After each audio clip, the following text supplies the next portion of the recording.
The kitchen clock ticked too loudly, each second a reminder of time Maggie Thompson couldn't claw back. At 68, she sat at her worn oak table in Springville, Ohio, staring at a cold cup of Folgers, the steam long gone. The house was too quiet since Tom died 5 years ago, no laughter, no arguments, just the hum of a life winding down. Her arthritis throbbed, a cruel metronome to her days. Outside, the September dusk painted the cornfields gold, but inside, Maggie felt gray, like a photograph left too long in the sun. She reached for the remote, her fingers stiff, and flicked on the old Zenith TV. A news anchor's voice cut through the static. Elon Musk's Hyperloop, a high-speed future for American transportation, is sparking debate. Will it revolutionize rural towns like Springville, Ohio, or is it just another billionaire's pipe dream? Maggie snorted. Billionaires. They lived in a different world, one where age didn't chain you to a recliner. But then Musk appeared on screen, his eyes sharp, his voice like a dare. We don't just build the future, we demand it. Limits are just excuses we haven't questioned yet. Maggie froze. Demand the future? At her age? She glanced at the dusty typewriter in the corner, a relic from her 30s when she dreamed of writing a novel, a story about a woman who broke free from a small town, from expectations, from fear. She'd abandoned it when life got heavy, Tom's job at the factory, raising Emily, then caring for him through cancer. Now Emily was gone too, living in Columbus, ignoring Maggie's calls after their fight over Tom's final days. The typewriter mocked her, a tombstone for her lost self. What if I'm too old to demand anything? She whispered, her voice cracking in the empty kitchen. The question hung there, heavy as the humid Ohio air. But Musk's words echoed, a spark in the fog of her doubt. She stood, wincing as her knees protested, and shuffled to the typewriter. Her fingers hovered over the keys, trembling. What if everything she believed about getting old was wrong? The life before the shift. The morning sun crept through the lace curtains of Maggie Thompson's Springville, Ohio, home, casting frail shadows across the linoleum floor. At 68, she moved slowly, her arthritis flaring as she filled the kettle, its whistle a faint echo of livelier days. The kitchen smelled of stale coffee and the lavender soap Tom used to love. 5 years since his death, and the house still felt like it was holding its breath, waiting for him to walk through the door, toolbox in hand, humming Johnny Cash. Maggie wasn't sure who she was without him, or if she was anyone at all. She sank into a chair, her gaze drifting to the faded photo on the fridge. Her and Tom, young and laughing at the county fair, Emily balanced on his shoulders, all pigtails and sticky cotton candy. Maggie's heart ached. That Maggie, vibrant, a third-grade teacher who'd inspired kids to dream big, felt like a stranger.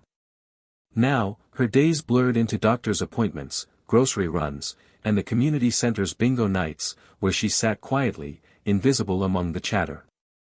Her world had shrunk to this house, this town, this body that betrayed her with every step. She opened the drawer by the sink, pulling out a yellowed notebook, its edges curling like autumn leaves. Her novel, her dream, lived in these pages, started in her 30s when she'd stay up past midnight, typing while Tom snored and Emily slept.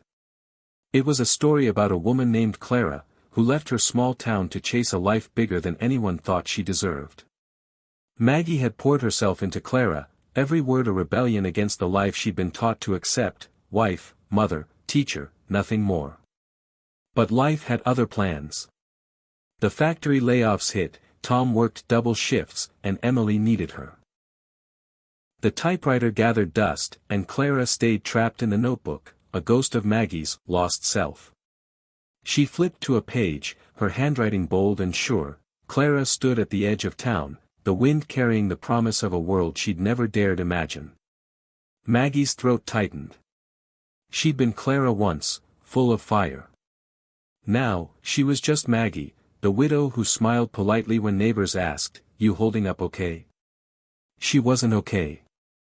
She was fading, like Springville itself, once a bustling hub of farmers and factory workers, now a ghost town of shuttered storefronts and cracked sidewalks. The old factory, where Tom spent 30 years, loomed on the edge of town, its smokestack silent, a monument to forgotten dreams. Her thoughts drifted to Emily, her only child, now 40 and living in Columbus. They hadn't spoken in 2 years, not since their fight over Tom's care. Maggie had wanted him home, in hospice, where he could see the cornfields he loved. Emily insisted on a hospital, accusing Maggie of clinging to the past. "You're stuck, Mom," Emily had snapped. "You always have been." The words cut deeper than Maggie admitted. Emily was right, she was stuck, not just in Springville, but in regret. She'd failed Clara, failed her novel, failed Emily. Maybe she'd failed herself most of all. Maggie closed the notebook, her fingers trembling. She shuffled to the living room, where Tom's recliner sat untouched, a shrine to what was. The TV droned in the background, a local news segment about Springville's declining population. "Young folks are leaving," the anchor said. "This town's got no future." Maggie's chest tightened. No future. Wasn't that her story too? Too old to start over, too tired to try.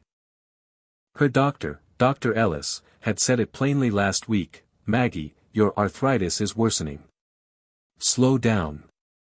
Accept your limits. Accept." The word felt like a surrender. She glanced at the community center calendar on the wall, circled with bingo nights and a senior exercise class she'd skipped for months. The other seniors there treated her kindly, but their conversations, grandkids, ailments, the weather, felt like a script she couldn't escape. She'd once been the teacher who'd read Charlotte's Web to wide-eyed kids, who'd stayed late to help them write stories of their own. She'd had dreams, big ones, not just for herself but for them. Where had that Maggie gone? A memory surfaced, sharp and vivid. Summer, 1985. Maggie, 28, sitting at the kitchen table, her typewriter clacking as fireflies blinked outside. Tom had come home late, grease on his hands, and found her typing furiously. "You're gonna write a bestseller, Mags," he'd said, kissing her forehead. She'd laughed, but she believed him. That night, she'd felt unstoppable, like Clara, like the world was hers to shape. She'd written 10 pages, her best yet, before Emily's cries pulled her away. The next day, the factory called Tom in early, and life rolled on, relentless. The typewriter went quiet, and Maggie told herself there'd be time later. Later never came. Now, standing in her silent house, Maggie felt the weight of those lost years. She'd given everything, to Tom, to Emily, to Springville, but what did she have to show for it? A drawer full of unfinished pages and a daughter who wouldn't answer her calls. She thought of the news clip from last night, Elon Musk's voice cutting through her fog, "We don't just build the future, we demand it." Demand it. The word stirred something, a flicker of the fire she'd felt in '85. But what could she demand now? Her body ached, her town was dying, and her dreams were buried in a notebook no one would ever read. She walked to the window, looking out at the cornfield stretching toward the horizon. The proposed Hyperloop route, the one everyone was talking about, would cut through those fields, bringing high-speed travel to places like Springville. Folks at the community center scoffed, calling it Musk's folly. But Maggie wondered. What kind of person believed they could change the world like that? What kind of person refused to accept limits? Her eyes fell on the typewriter again, its keys worn but waiting. She remembered another Musk quote she'd seen on X, posted by some tech enthusiast, "The only thing worse than failing is not starting." She'd rolled her eyes then, but now the words lingered. Not starting. That's what she'd done for 40 years. She'd let Clara fade, let her dreams slip away, let Emily drift. Was it really too late? Maggie sat back at the table, the notebook open in front of her. She traced Clara's name with her finger, the ink smudged but alive. Outside, a breeze rustled the corn, carrying the faint hum of a distant tractor.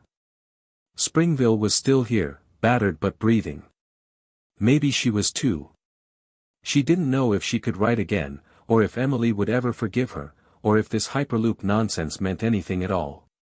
But for the first time in years, she felt a question take root, fragile but stubborn. What if I'm not done yet? She didn't have an answer. Not yet.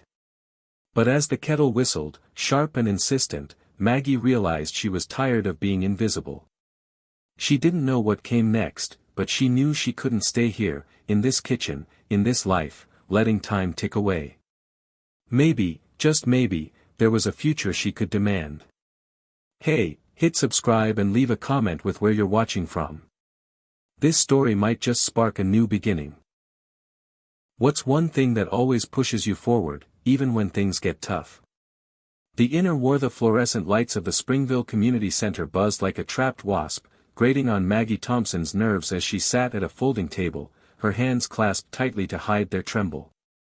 The room smelled of burnt coffee and liniment, a familiar scent from countless bingo nights where she'd become a fixture, another gray-haired face blending into the crowd. At 68, Maggie felt like a ghost here, her voice drowned out by the chatter of seniors swapping stories about grandkids and hip replacements.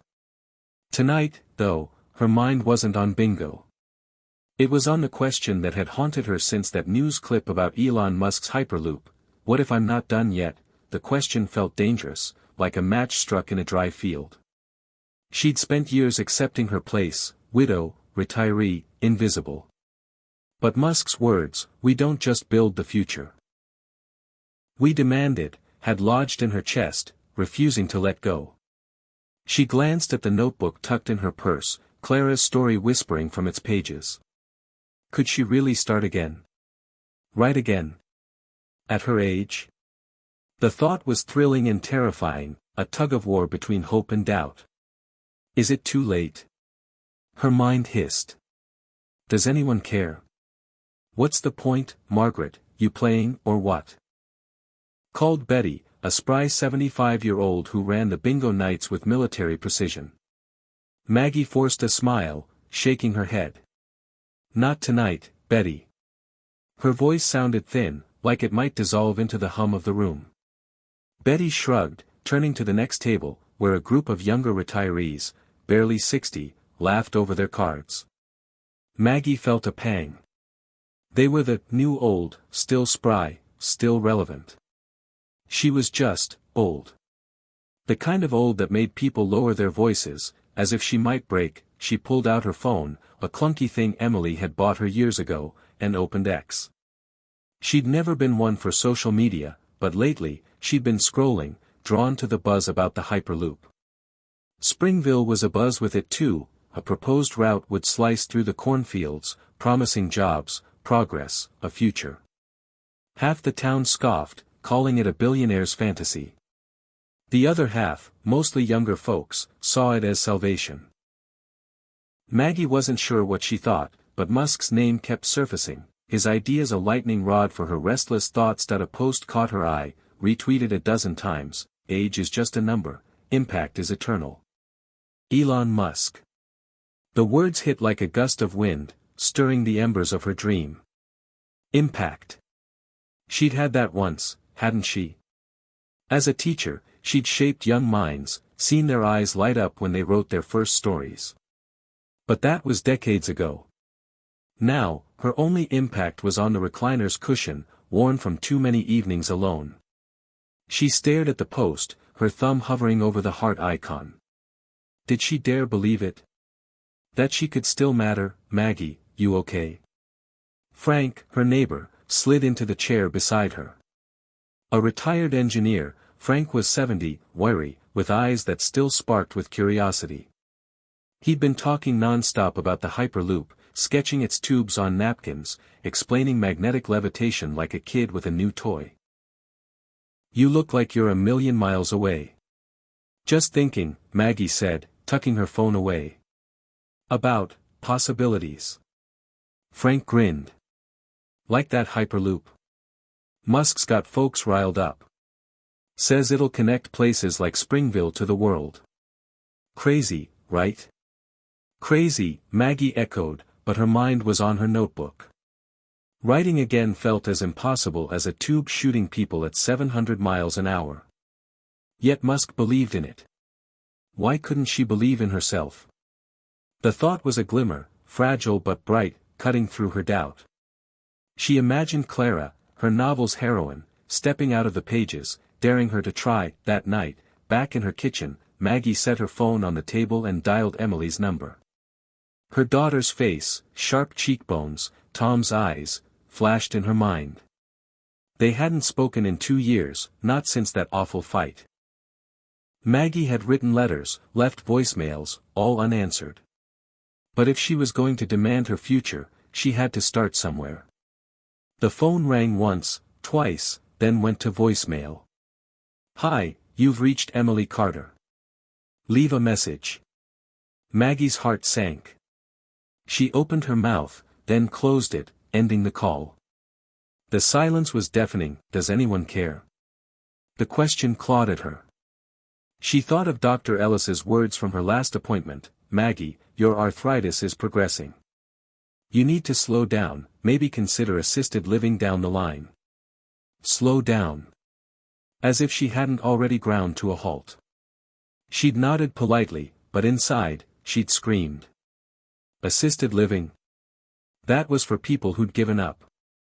She wasn't there yet, was she? The next day, Maggie walked to the community center, her cane tapping the cracked sidewalk.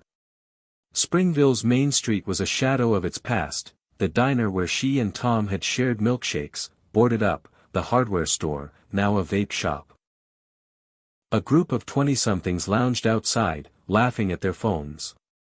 One glanced at Maggie, then away, as if she were part of the scenery. Invisible. The word stung. She'd been someone once, a teacher, a wife, a mother. Now, she was just that old lady who lived alone. Inside the center, a TV played a news segment about the Hyperloop. A young reporter interviewed locals, one of whom, a man in his 30s, shrugged. "It's cool, but it's for the future. Not for folks stuck in the past." Maggie's cheeks burned. Stuck in the past. Like Emily had said. Like the town saw her. She wanted to shout, "I'm still here." But who would listen? She sat through bingo, her mind elsewhere. The Musk quote replayed, "Age is just a number, impact is eternal." She pictured her novel, finished, in someone's hands. Maybe Emily's. Maybe a stranger's. Could it matter? Could she? The glimmer of hope flickered again, stronger now. She clutched her notebook, her fingers aching but resolute. Maybe she could write one page. Just one dot, but then, another test. At home, she checked her phone, hoping for a missed call from Emily. Nothing. She opened X, scrolling to the Hyperloop hashtag. A new post from a local, Musk's Hyperloop.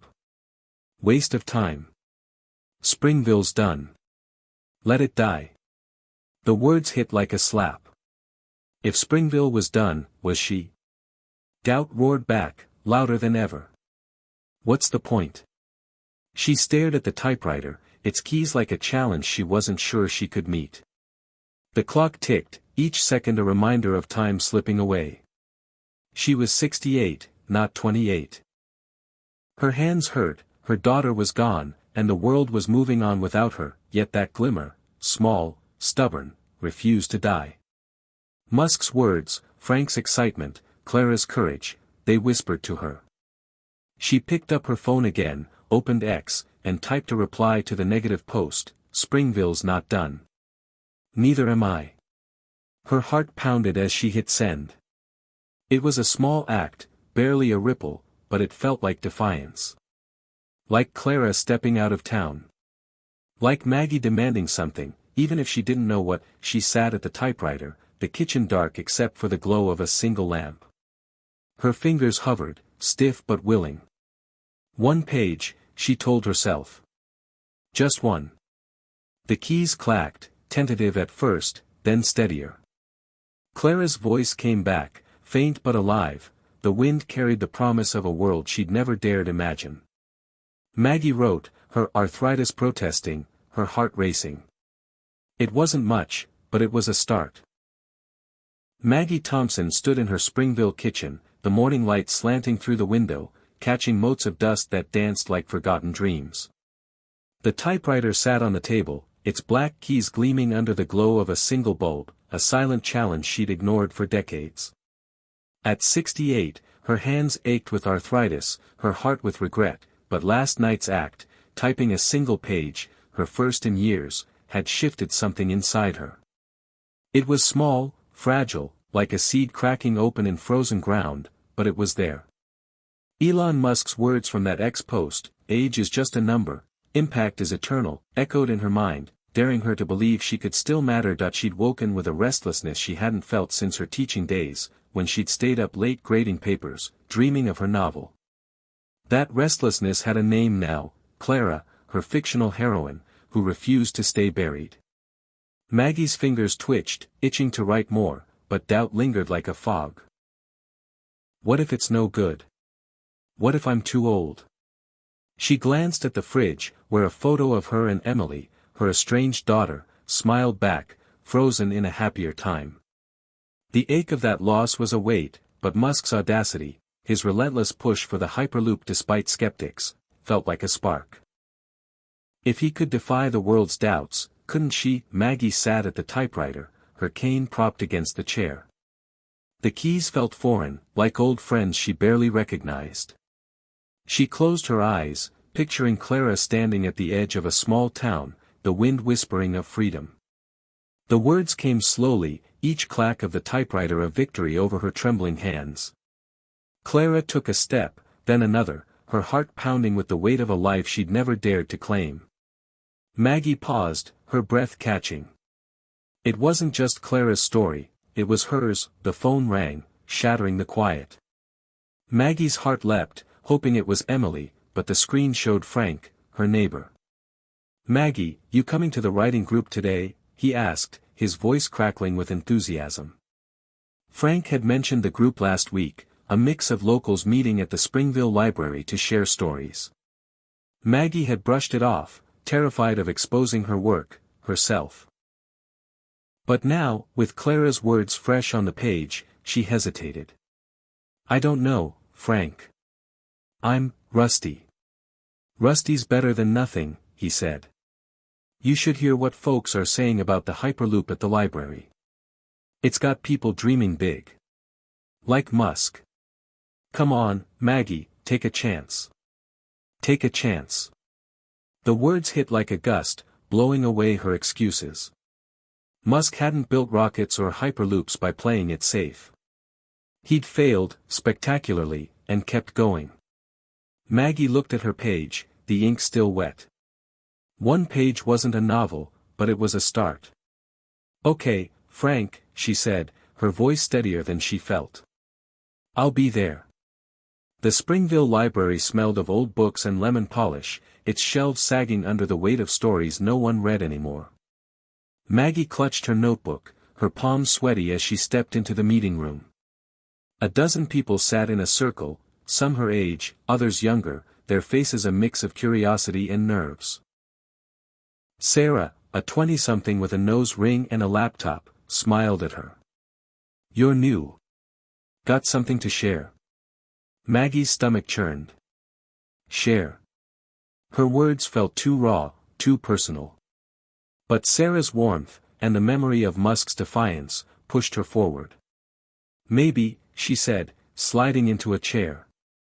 The group went around, reading poems, short stories, even a sci-fi piece about the Hyperloop whisking people to Mars.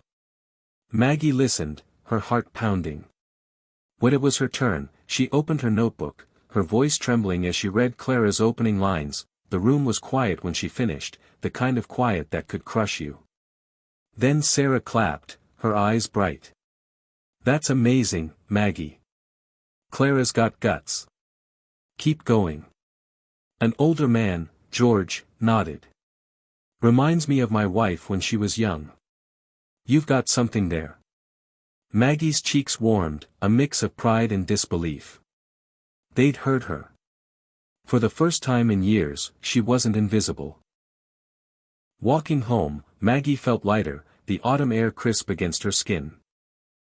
The cornfield stretched golden under a wide Ohio sky, and she imagined the Hyperloop's sleek tubes cutting through them, a symbol of what was possible. She'd taken a step, like Clara, like Musk. But doubt crept back as she passed the community center, where a group of locals stood outside, their voices sharp. "Musk's Hyperloop," one said, a man in a flannel shirt. "Waste of money. Springville doesn't need a fancy tube to nowhere." Another laughed. "Just like Maggie Thompson, thinking she's gonna be some big writer at her age." Maggie froze, her cane sinking into the soft ground.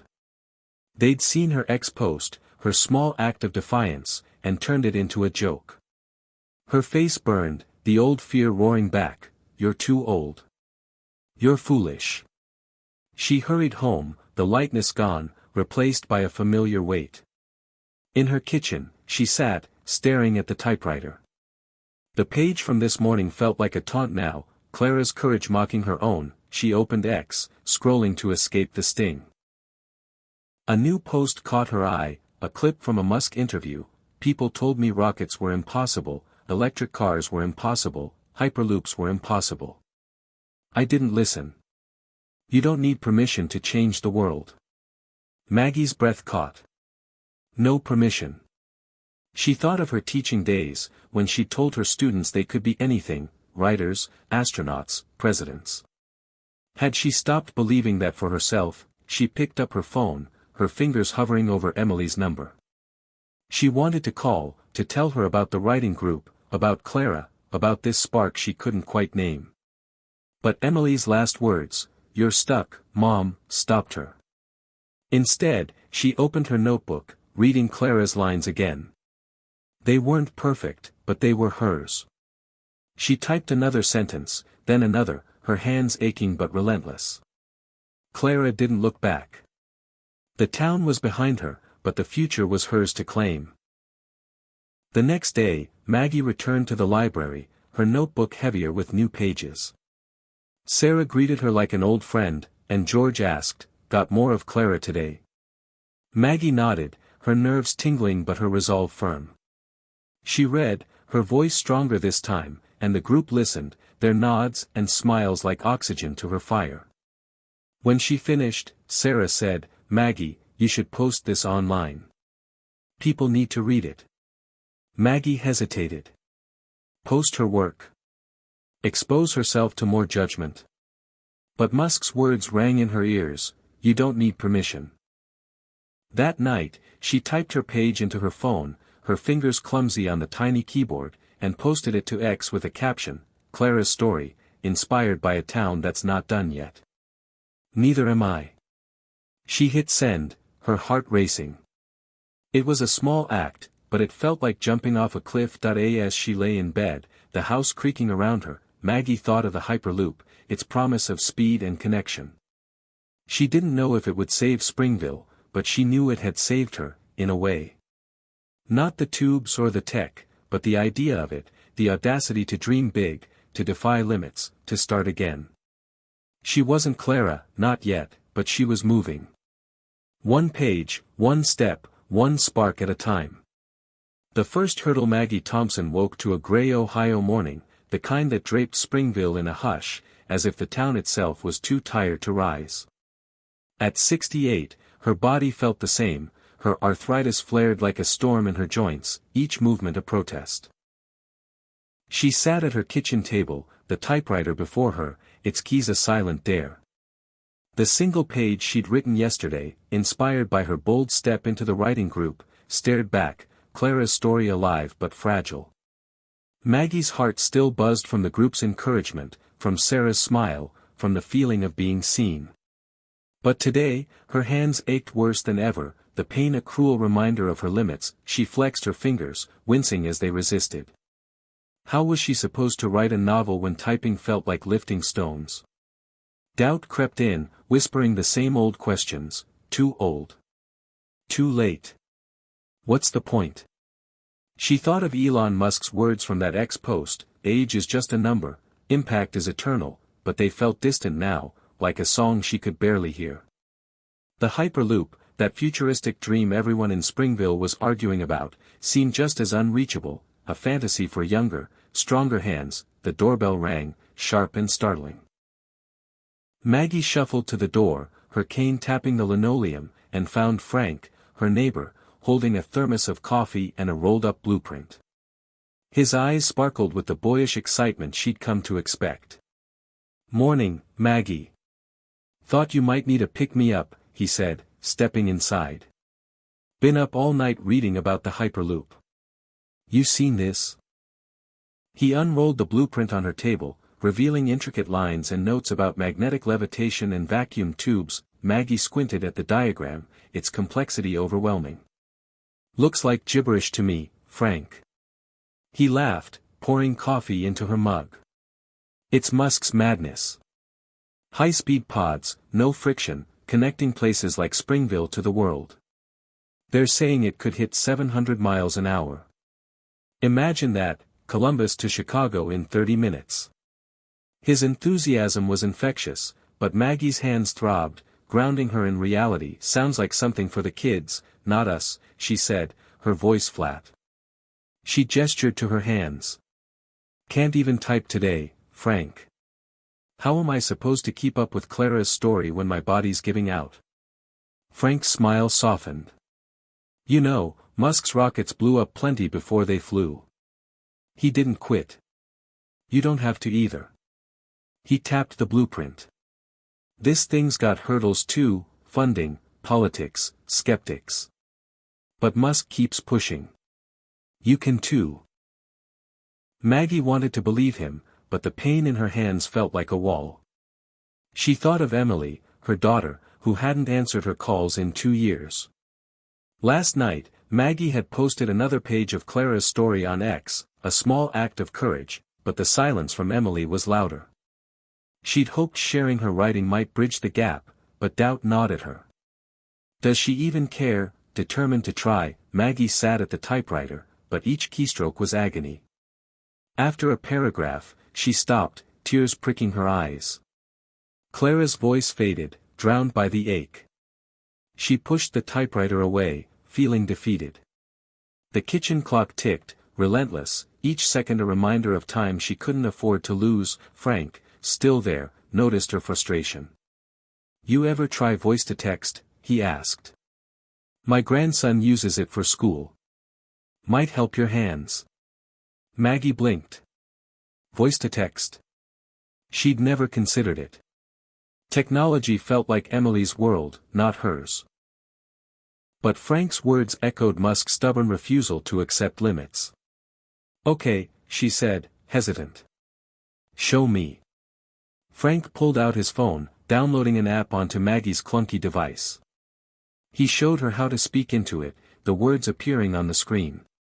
Maggie tested it, her voice shaky. Clara stood in the shadow of the Hyperloop, its sleek tubes a promise of freedom she'd never known. The sentence materialized, imperfect but real. Maggie stared, a spark reigniting. It wasn't the typewriter, but it was a way forward. She spent the afternoon dictating, her voice growing stronger with each line. Clara's story took a new turn, the Hyperloop weaving into it, a symbol of escape, of defying the impossible. Clara watched the pod streak by, its speed a rebellion against time itself. Maggie's arthritis still burned, but speaking the words felt like reclaiming a piece of herself. She imagined Clara riding that Hyperloop, leaving her small town for a life she'd chosen, not one forced upon her. But then, another blow. Her phone buzzed with a text from Emily. "Stop calling, Mom. I'm not ready to talk." The words hit like a punch, stealing Maggie's breath. She'd hoped her writing, her courage, might soften Emily's heart. Instead, the rejection was cold, final. Maggie sank into her chair, the kitchen dimming as the sun dipped below the cornfields. "What's the point?" The question roared back, louder than ever. Her novel, her spark, felt foolish now, like chasing a dream that didn't want her. She stared at the blueprint Frank had left, its lines a maze of ambition. Musk's Hyperloop was mocked too, called a pipe dream, a waste. Yet he kept going, failures and all. Maggie thought of her teaching days, when she told her students, mistakes are just practice for greatness. Had she forgotten her own lesson?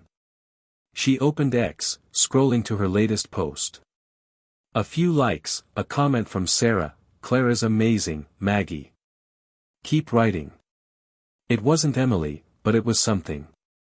Someone cared. Maggie took a deep breath, her voice steady now. She spoke into the phone. Clara didn't stop, even when the world told her to. The Hyperloop carried her forward, faster than fear. The words flowed, each one a defiance of her pain, her doubt, Emily's silence. She wrote for an hour, then 2, losing herself in Clara's journey.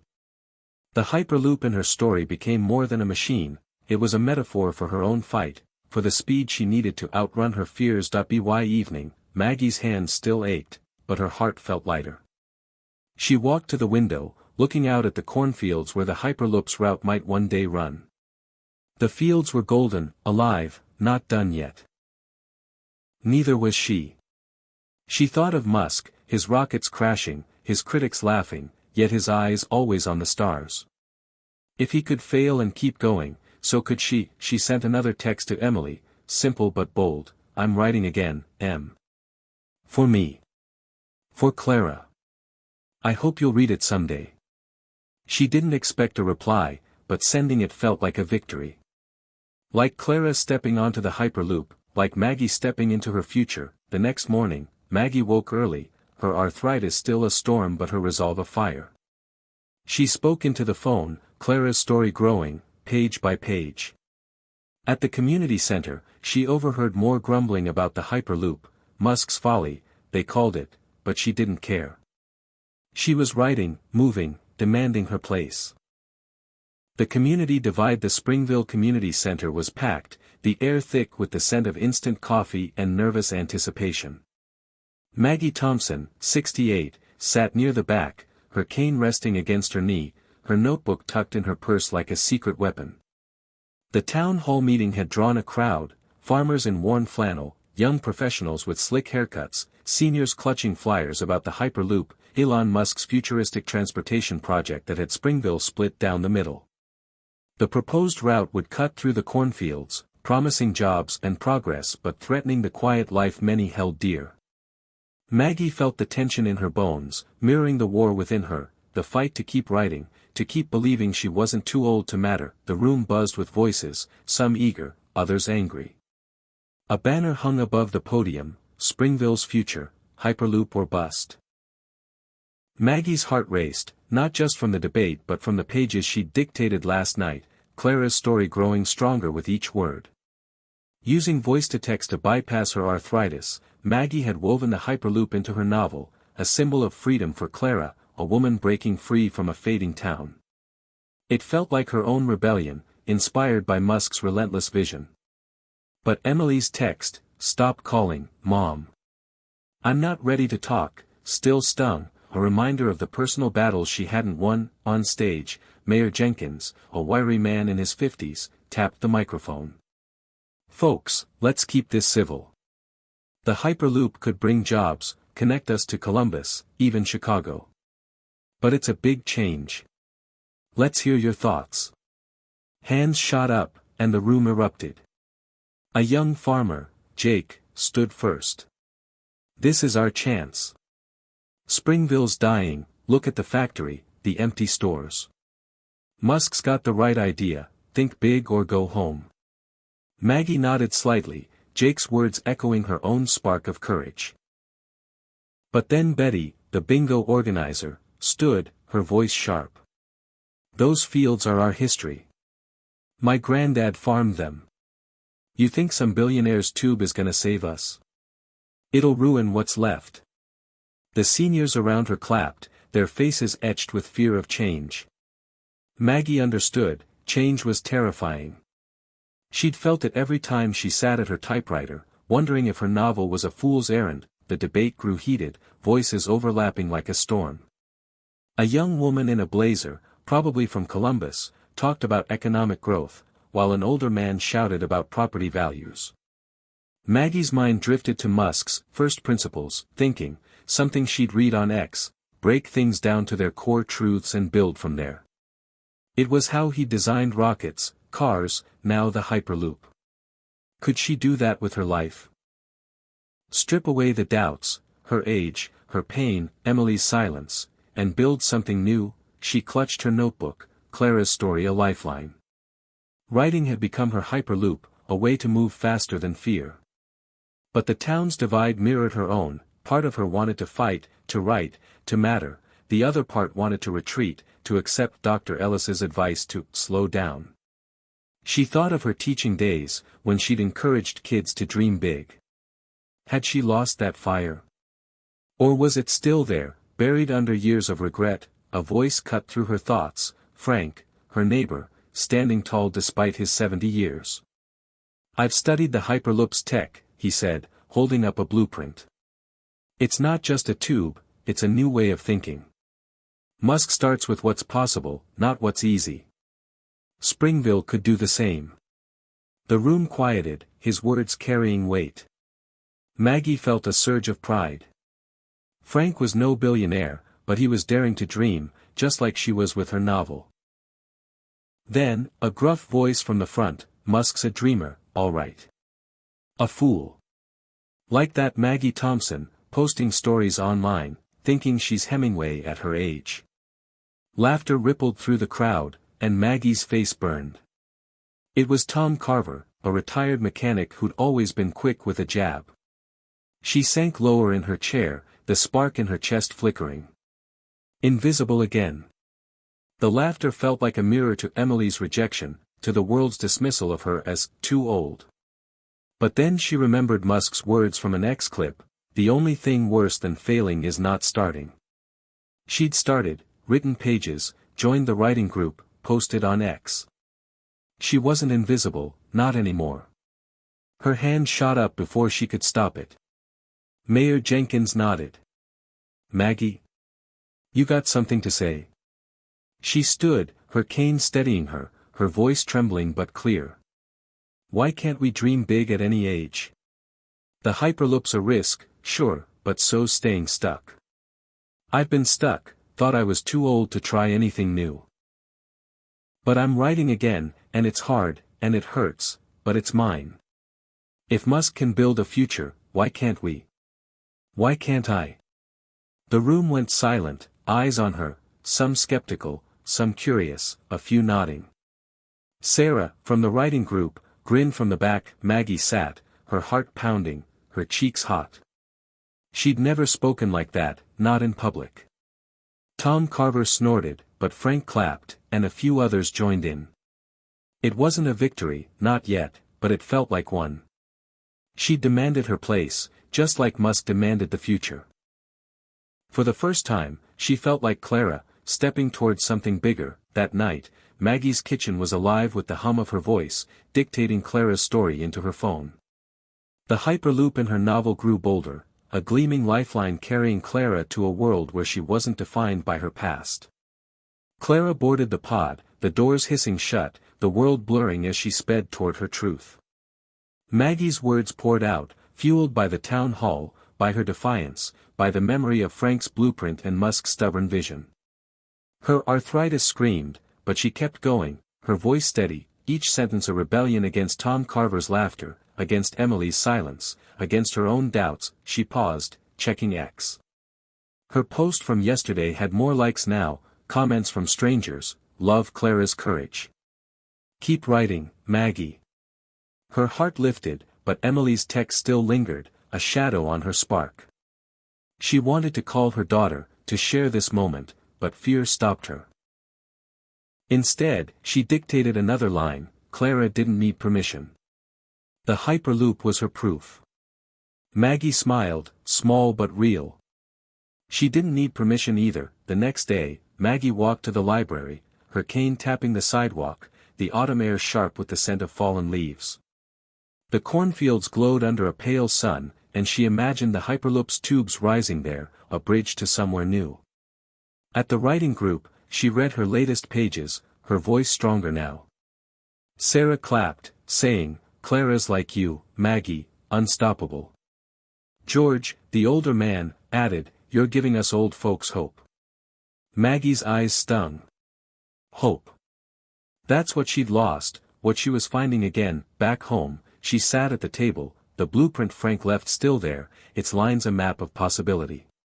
She thought of Musk, his failures, his critics, his refusal to quit. Springville was divided, but so was she, and she was choosing to fight. She spoke into her phone, Clara's story growing. The Hyperloop wasn't just a machine, it was a dare to live.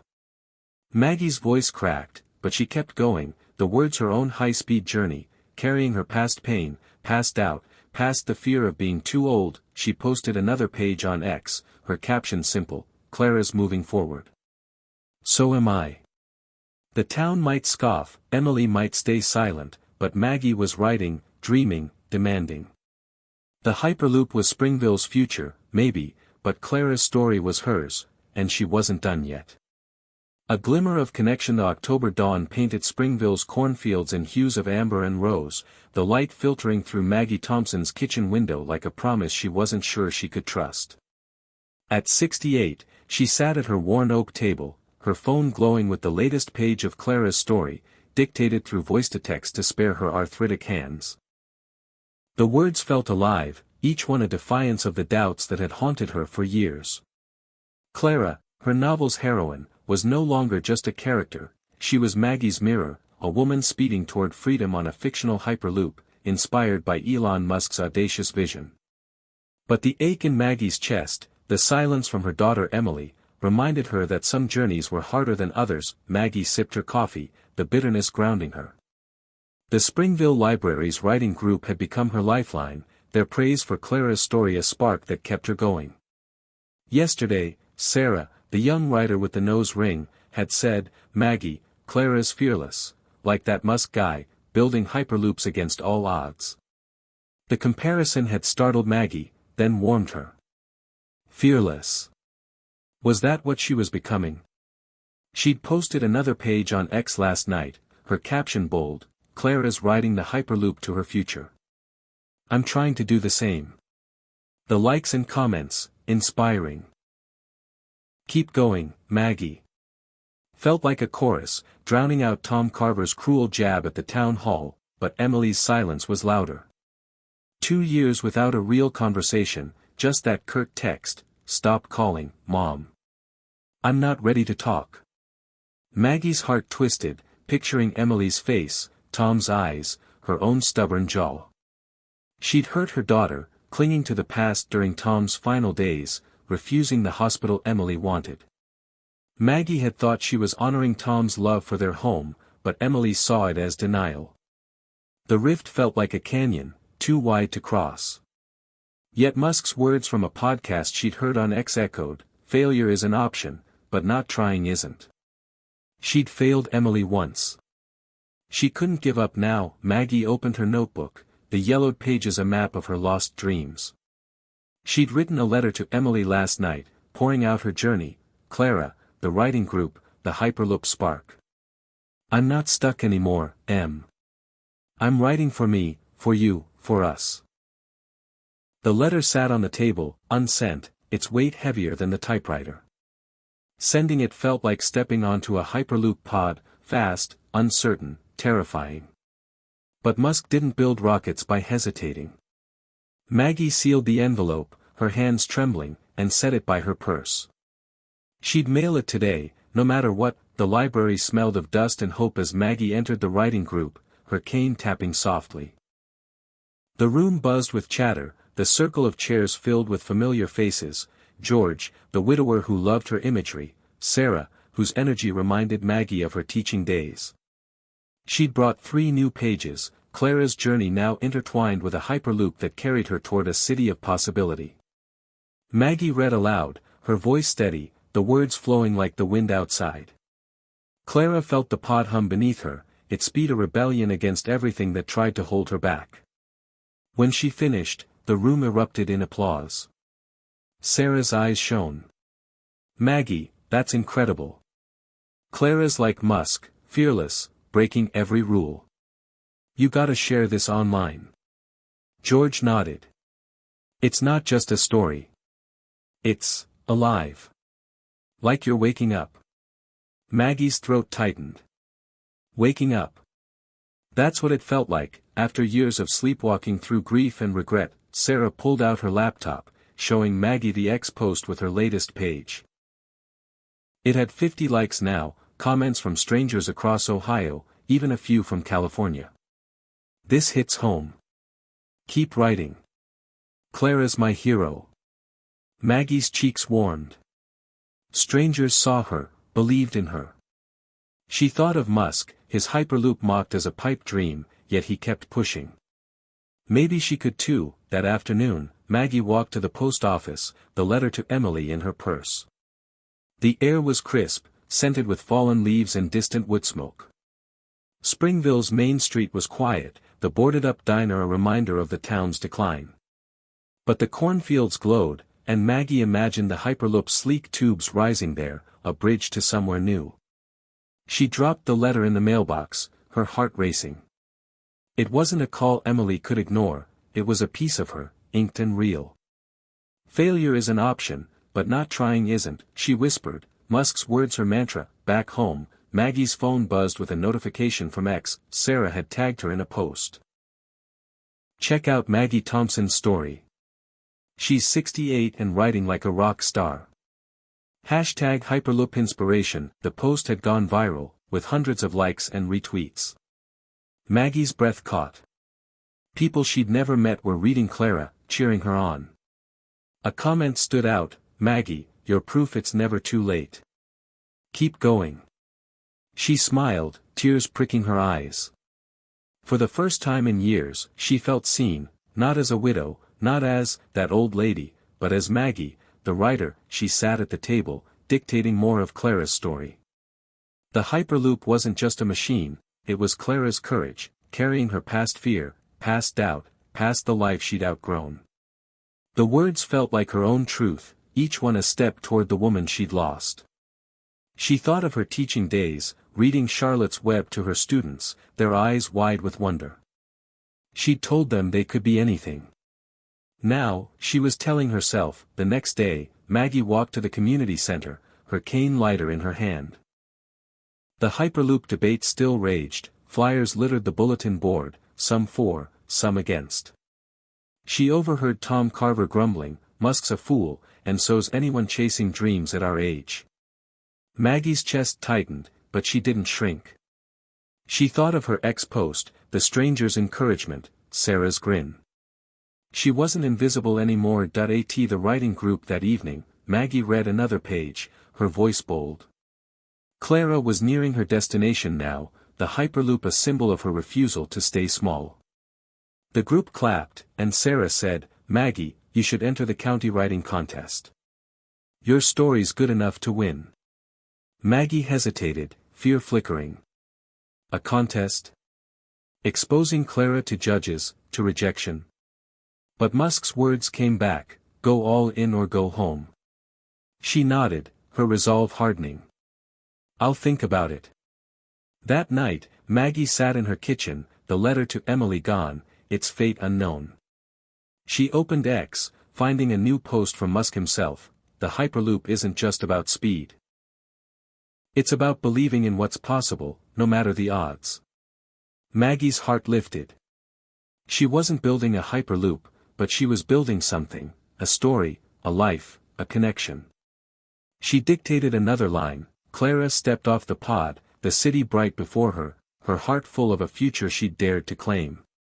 She posted it, her caption simple, Clara's not done. Neither am I. As she lay in bed, the house creaking around her, Maggie felt a glimmer of connection, not just to Clara, but to the world. Strangers on X, Sarah, George, even Musk's distant voice, they saw her. Maybe Emily would too, someday. For now, Maggie was moving, her own Hyperloop carrying her forward, one word at a time. The setback. The November wind howled through Springville, rattling Maggie Thompson's kitchen windows like a restless spirit. At 68, she sat hunched over her phone, the glow of the screen casting shadows across her face, her arthritic hands resting in her lap. The voice-to-text app had become her lifeline, letting her pour Clara's story into words despite the pain that made typing impossible. Clara, her novel's heroine, was now racing toward a new life aboard a fictional Hyperloop, a symbol of defiance that mirrored Maggie's own. But tonight, the spark she'd felt, fueled by the writing group's praise and her viral X posts, felt dim. Smothered by a silence heavier than the Ohio winter creeping in, Maggie had mailed the letter to her daughter, Emily, a week ago, pouring her heart into every line, her writing, her rediscovery, her hope for reconciliation. She'd imagined Emily reading it, maybe softening, maybe calling. But her phone stayed quiet, no texts, no voicemails, just the sting of Emily's last message: "Stop calling, Mom. I'm not ready to talk." Maggie's chest ached, the rejection a weight that threatened to crush her fragile courage. She'd dared to dream again, inspired by Elon Musk's relentless pursuit of the Hyperloop, but what if it was all for nothing? She opened her phone, dictating another line for Clara. The Hyperloop hummed beneath her, a pulse of possibility, but Clara wondered if the world beyond would welcome her. The words felt too close, too raw. Maggie paused, her voice faltering. Then, disaster struck. Her phone screen flickered, froze, and went black. She tapped it, panic rising. "No, no, no," she whispered, restarting it. The app reloaded, but the last chapter she'd dictated, 3 pages of Clara's journey, was gone, lost to a glitch. Maggie stared at the blank screen, her heart sinking. It was more than words, it was her proof she could still create, still matter. Tears pricked her eyes as she set the phone down, the kitchen silent except for the wind's mournful wail. The typewriter sat useless, her arthritis a barrier no passion could break. She thought of Musk's words from an X clip: "Failure is an option, but not trying isn't." But this felt like more than failure, it felt like the world telling her to stop. She was 68, not 28. Her hands hurt, her daughter was gone, and now her words were too. What's the point? The question roared back, louder than ever. The next morning, Maggie shuffled to the community center, her cane heavy in her hand. The air smelled of frost and chimney smoke, the cornfields brittle under a gray sky. Inside, the bingo crowd was abuzz, but not about the Hyperloop. She overheard Betty, the organizer, whispering to a group of seniors, heard Maggie's playing writer now, posting stories online like she's some big shot. At her age? Foolish. Laughter followed, sharp as a blade. Maggie's face burned, the memory of Tom Carver's town hall jab echoing, thinking she's Hemingway at her age. She slipped out before anyone noticed, her spark flickering dangerously close to extinction. Back home, Maggie sank into Tom's old recliner, the leather worn from years of his presence. She felt his absence acutely, wishing for his voice. "You're gonna write a bestseller, Mags." But Tom was gone, Emily was gone, and now her chapter was gone. She stared at the Hyperloop blueprint Frank had left on her table, its lines a maze of ambition. Springville was still divided over it, half saw it as salvation, half as a billionaire's folly. Maggie felt the same divide within her. Part of her wanted to fight, to rewrite the lost pages, the other part wanted to quit, to accept she was too old, too broken. The doorbell rang, pulling her from her thoughts. Frank stood on the porch, his coat dusted with frost, holding a thermos and a grin. "Heard you had a rough morning," he said, stepping inside. "Betty's got a big mouth. Don't let her get to you." He set the thermos on the table, pouring coffee that filled the kitchen with warmth. "You okay, Maggie?" She shook her head, her voice small. "Lost a chapter, Frank. My phone crashed. And Emily, she hasn't answered my letter." Then Betty, talking like I'm some old fool chasing dreams. "Maybe she's right." Frank's eyes softened, but his voice was firm. "You know Musk's story? His first rockets blew up. Tesla nearly bankrupted him. People called the Hyperloop a joke. He iterates, tries, fails, tries again. You think he listens to folks like Betty?" He tapped the blueprint.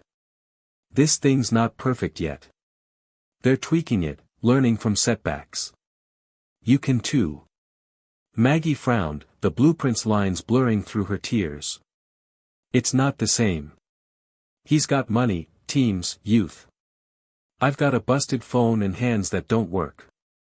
Frank leaned forward. You've got Clara. You've got that writing group. You've got people on X cheering you on. And you've got this. He tapped his chest, then hers. Heart. That's what Musk's got too. Not youth, heart. Maggie's throat tightened. Heart. She thought of her teaching days, staying late to help kids write stories, believing in them when they didn't believe in themselves. She'd had heart then. Did she still? She looked at the blank phone screen, the lost chapter a wound. But Frank's words, Musk's example, stirred something. Iteration. Failure wasn't the end, it was part of the process. She picked up the phone, opening the voice-to-text app. Okay, she said, her voice shaky but resolute. Let's try again. She started dictating, reconstructing Clara's lost chapter from memory. Clara stood at the Hyperloop station, her heart pounding, knowing the journey ahead would test her more than the one behind. The words were different, rougher, but they were hers. Each sentence felt like lifting a stone, but she kept going, her voice growing stronger. Clara's Hyperloop wasn't just a machine anymore, it was Maggie's fight, her refusal to let setbacks win. By evening, she'd rewritten 2 pages, not perfect but alive. She posted them on X, her caption raw, lost a chapter, but I'm not losing Clara. Or me. Hashtag Hyperloop inspiration, comments trickled in, you're unstoppable, Maggie. Clara's my hero. Each one a spark reigniting her fire. She thought of Musk, tweaking his designs, ignoring the critics. She could do that too. The next day, Maggie walked to the library, the frost crunching under her cane. The writing group greeted her warmly, Sarah's grin a beacon. Heard about your phone crash, Sarah said. You didn't quit. That's badass. Maggie laughed, the word foreign but fitting. She read her rewritten pages, her voice steady, and the group clapped, George saying, you're tougher than you look, Maggie. She felt it, a strength she hadn't known was there. Back home, she checked her phone, hoping for Emily's reply. Nothing. The disappointment stung, but it didn't break her. She thought of the Hyperloop blueprint, its iterative lines a reminder that progress wasn't perfect, it was persistent. She dictated another line, Clara didn't need the world's approval. The Hyperloop was her proof she could keep going. Maggie smiled, small but real. She was learning to iterate too, failure by failure, word by word. The bold leap. The late November sky hung low over Springville, Ohio, heavy with the promise of snow, casting a silver glow across the cornfields where the Hyperloop's proposed route lay like a dream not yet built. Maggie Thompson, 68, stood at her kitchen window, her breath fogging the glass, her heart a mix of fire and fear. The voice-to-text app on her phone glowed with Clara's latest chapter, each word a hard-won victory over her arthritis and the setbacks that had nearly broken her. Losing a chapter to a phone crash, enduring Emily's silence, and facing Betty's cruel whispers at the community center had tested her, but Maggie was still here, writing, fighting. Clara's Hyperloop, a fictional lifeline speeding her toward freedom, mirrored Maggie's own journey, inspired by Elon Musk's relentless defiance of limits. The kitchen smelled of cinnamon and coffee, a warmth that contrasted the chill outside. Maggie's cane leaned against the table, next to Frank's Hyperloop blueprint, its lines a reminder of possibility. She'd rewritten her lost chapter, posted it on X, and felt the rush of strangers' encouragement. You're unstoppable, Maggie. Clara's my hero. Each comment a spark in her darkening world. But Emily's silence, unbroken since the letter Maggie mailed, was a shadow she couldn't shake. She thought of Musk's words from an X clip she'd seen, go all in or go home. It was how he'd built rockets, cars, the Hyperloop, by risking everything. Could she do the same? Sarah, from the writing group, had planted a seed at their last meeting. Maggie, you should enter the county writing contest. Your story's good enough to win. The idea had terrified her, submitting Clara's story to judges, exposing her heart to scrutiny. But the more she thought about it, the more it felt like a dare, like Clara boarding the Hyperloop, like Musk betting on a future no one else saw. Maggie opened her phone, pulling up the contest website.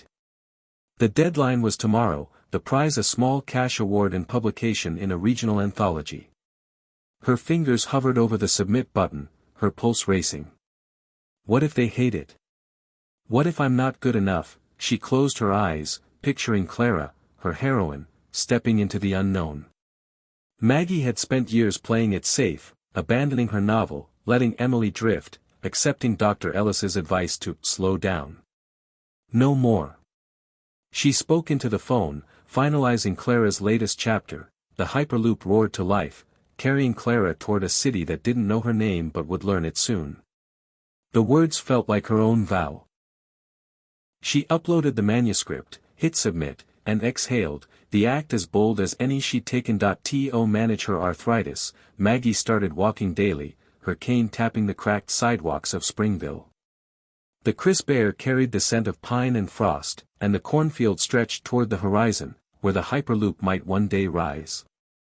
Each step strengthened her, physically and mentally, a quiet rebellion against her body's limits.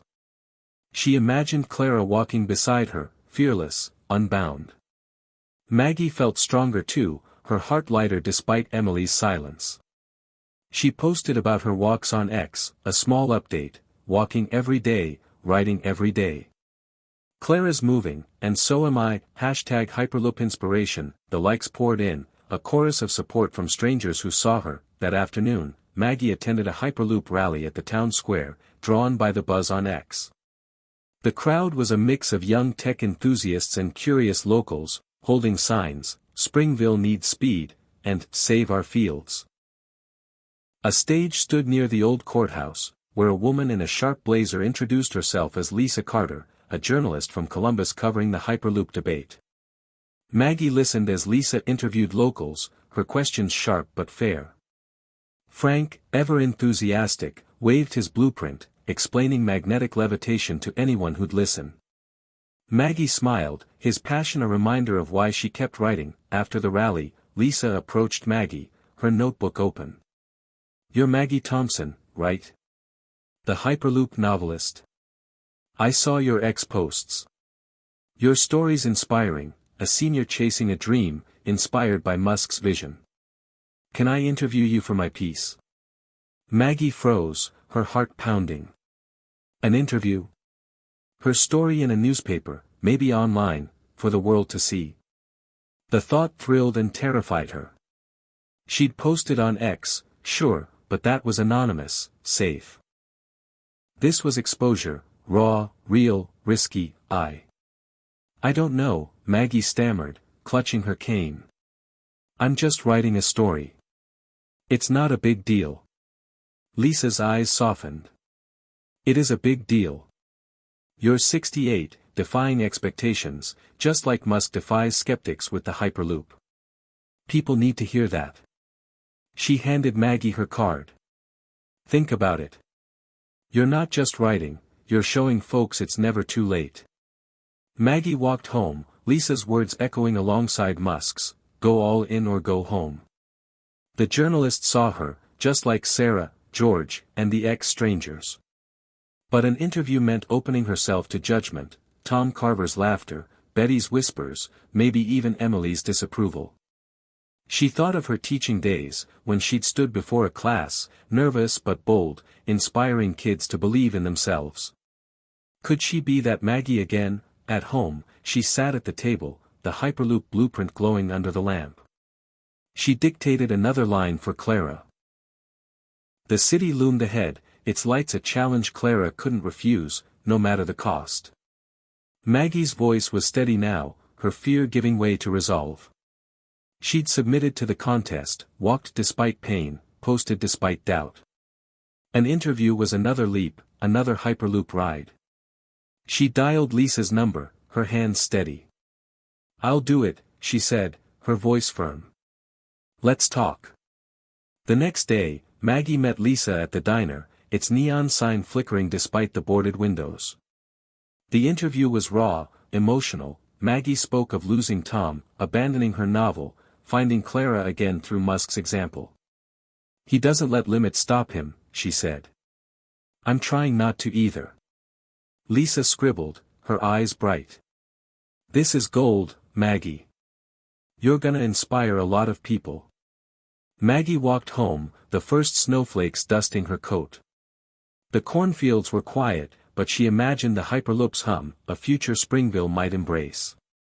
She checked X, finding new comments on her latest post. "Maggie, you're my hero. Clara's story gives me hope."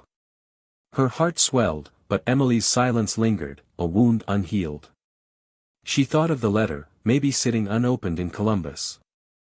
Go all in or go home. She sent a text to Emily, entered a writing contest. "Clara's story is growing. I hope you'll read it someday." That night, Maggie dictated more of Clara's journey. The Hyperloop didn't promise safety, it promised a chance to be more. The words were her own truth, each one a step toward the woman she was becoming. The contest, the interview, the walks, they were risks, but they were hers. She posted the new page on X, her caption bold, "Clara's taking a leap. So am I." #Hyperloop inspiration. As she lay in bed, the house creaking under the weight of snow, Maggie felt a shift. The Hyperloop wasn't just a dream for Springville, it was her dream, her speed, her defiance. She wasn't waiting for Emily's approval, or the town's, or even the contests.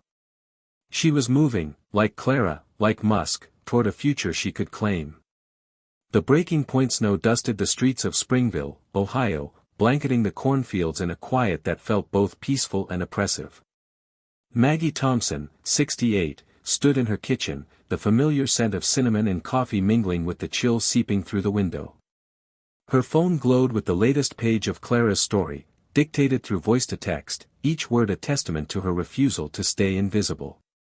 Clara, her novel's heroine, was now speeding through a fictional Hyperloop toward a life she'd dared to claim, mirroring Maggie's own journey. Submitting her manuscript to the county writing contest and agreeing to Lisa Carter's interview had been bold leaps, inspired by Elon Musk's fearless mantra, "Go all in or go home." But tonight, as the wind howled outside, Maggie felt the weight of those risks, her heart teetering between hope and dread. The journalist's article had gone live that morning on a Columbus news site, titled, "The Hyperloop Novelist, How a 68-Year-Old Ohio Woman Found Her Voice."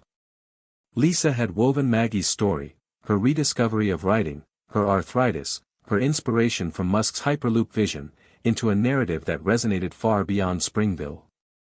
By noon, the article had gone viral on X, retweeted thousands of times with comments like, "Maggie Thompson's a hero," and, "Proof it's never too late."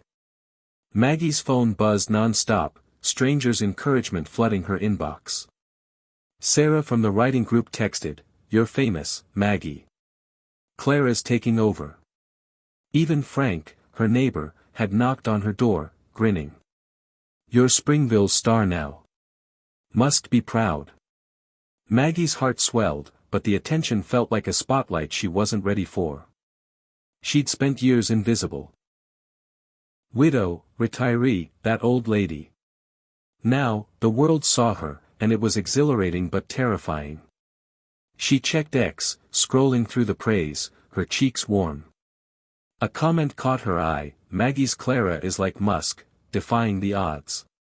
Keep writing." She thought of Musk, his Hyperloop mocked as a pipe dream, yet he stood firm. Could she? The answer came like a thunderclap. Her phone rang, Emily's name flashing on the screen. Maggie's breath caught. 2 years of silence, a letter unanswered, and now this. She answered, her voice trembling. Is that you? Mom." Emily's voice was sharp, edged with anger. "What's this article? You're telling the world about your writing, about Dad, about us. You didn't even ask me." Maggie's stomach dropped. She'd mentioned their estrangement in the interview, hoping it might reach Emily, soften her. Instead, it had ignited a fire. "I didn't mean to embarrass you," Maggie said, her words rushing out. I just I'm trying to find myself again, M. The writing, Clara, the Hyperloop, it's given me something to hold on to. You're embarrassing yourself, Emily snapped. Posting online, acting like some big writer at your age. And dragging me into it. I don't need this, Mom. I don't need you airing our problems for strangers to gawk at. The line went silent, then a click. Emily was gone. Maggie sank into a chair, tears streaming down her face. The kitchen, once her sanctuary, felt like a cage. Emily's words echoed Betty's whispers, Tom Carver's laughter, too old, too foolish. The article, the ex-posts, the contest. Had it all been a mistake? She thought of Clara, fearless on her Hyperloop, but Maggie felt stuck, her courage unraveling. The phone buzzed with more notifications, strangers' praise, but it meant nothing now. Emily's anger was a wound deeper than any she'd faced. She stared at the Hyperloop blueprint on the table, its lines a map of ambition. Musk had faced critics too, rockets that crashed, skeptics who scoffed. Yet he stood firm, unapologetic. Maggie wiped her tears, her hands trembling but resolute. She'd bared her soul in that article, in Clara's story, not to hurt Emily but to claim her own life. She wasn't invisible anymore, and she wouldn't let Emily's anger, or anyone's, take that away. Maggie stood, her cane steadying her, and walked to the community center, needing air, needing perspective. The snow fell thicker now, dusting her coat, the town quiet except for the hum of a distant tractor.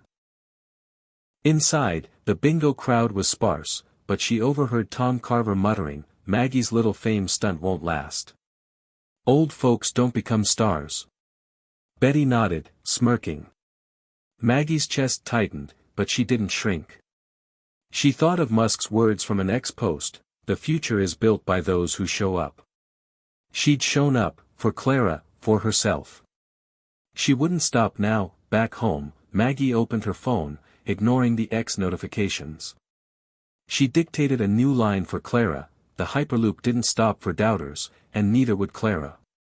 She'd fight for her place, no matter who turned away. The words were raw, fueled by Emily's call, by the town's scorn. Maggie's voice cracked, but she kept going, each sentence a defiance of her pain. She thought of her teaching days, standing before a class, inspiring kids to believe in themselves. She'd lost that Maggie, but she was finding her again. The next day, Maggie walked to the library, the snow crunching under her cane. The writing group greeted her with hugs, Sarah's eyes wide. Maggie, you're everywhere. That article's huge. Maggie forced a smile, Emily's words still burning. She read her new page, Clara's resolve mirroring her own. George, the widower, said, you're not just writing, Maggie. You're fighting. That's what makes Clara real. Maggie's throat tightened. Fighting. That's what it felt like, a battle against doubt, against age, against loss. She checked her phone, hoping for a text from Emily. Nothing.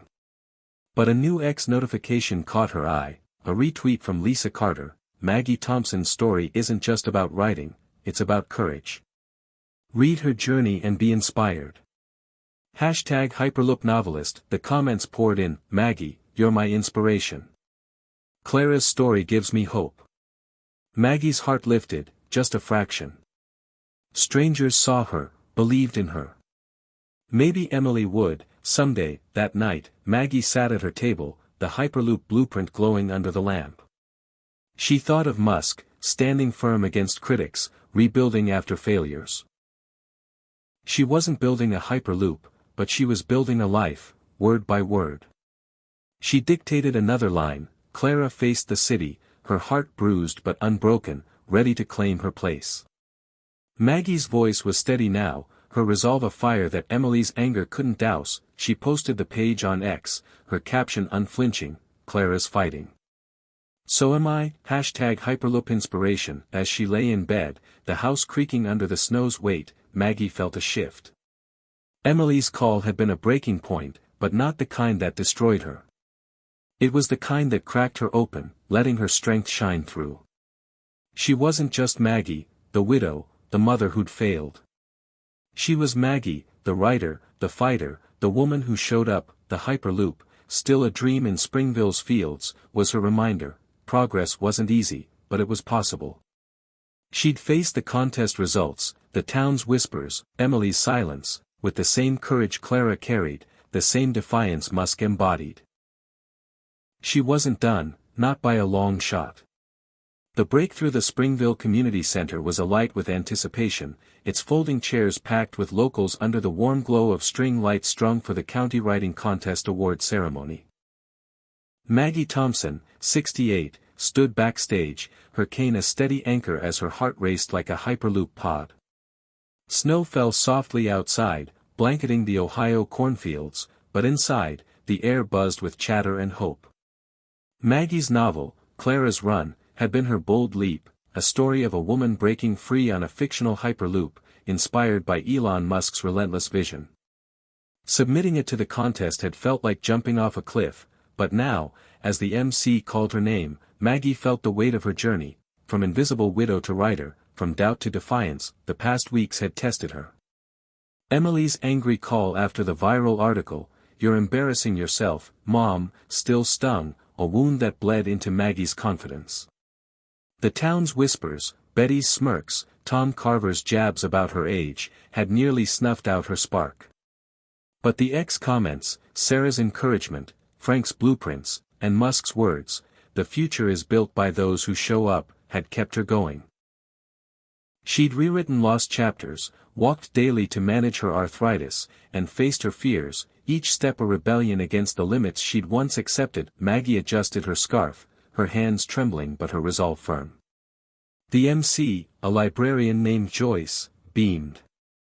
"Margaret Thompson, for Clara's Run."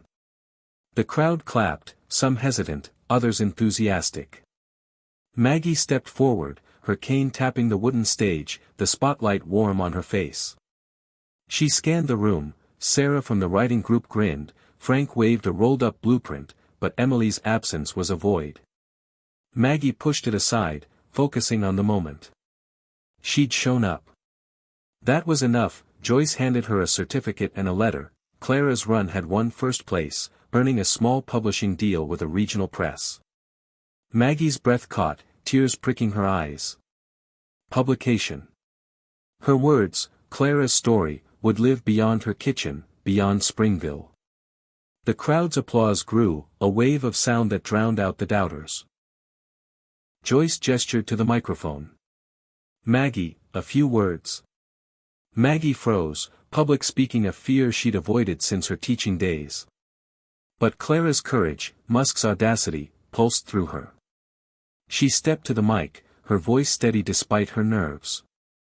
"I thought I was too old to start again," she began, the room quieting. "I'm 68. My hands hurt, my heart's been broken, and I thought my dreams were done.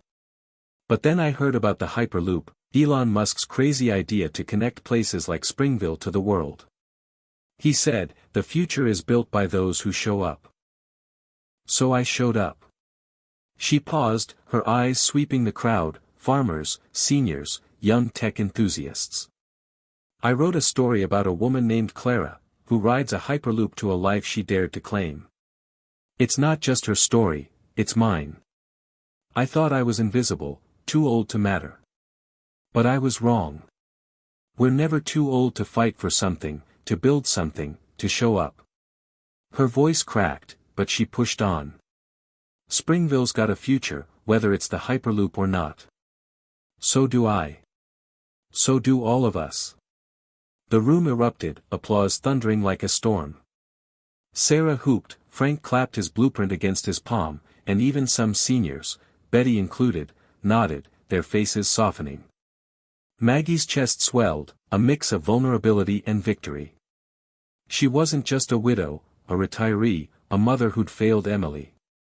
She was Maggie Thompson, writer, fighter, dreamer. She stepped off the stage, her cane light in her hand, feeling her lost self return, the Maggie who'd once inspired students to believe in themselves. Backstage, Sarah hugged her, eyes shining. "You killed it, Maggie. Clara's going viral now. George, the widower from the writing group, added, "You gave us old folks something to aim for."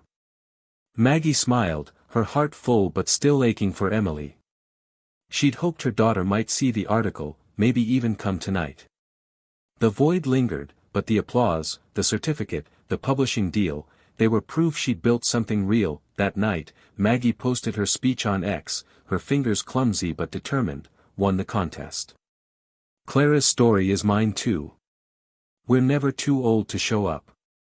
Hashtag Hyperloop Inspiration. She tagged Musk, a long shot, but moments later, her phone buzzed.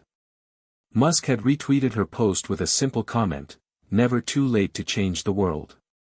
Maggie's breath caught, tears spilling over.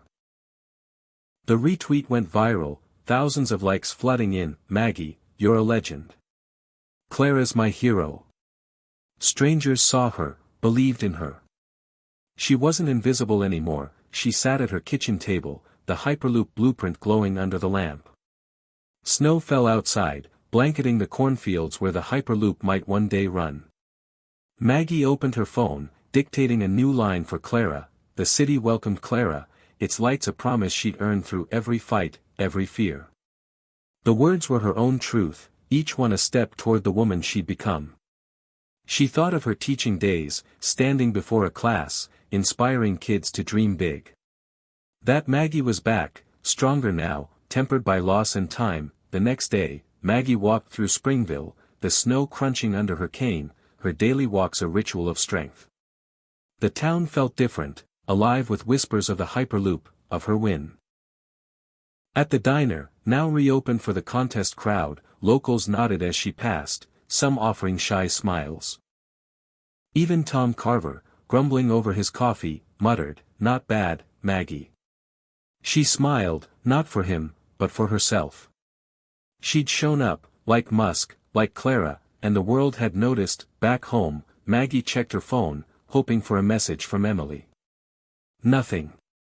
The ache was there, but softer now, cushioned by her victory.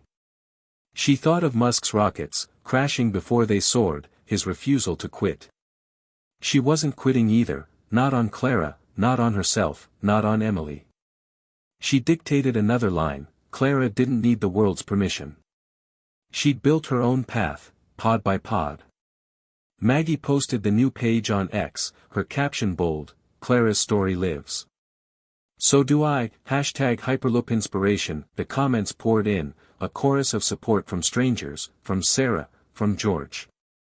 She imagined the Hyperloop cutting through the fields, a symbol of progress, of possibility.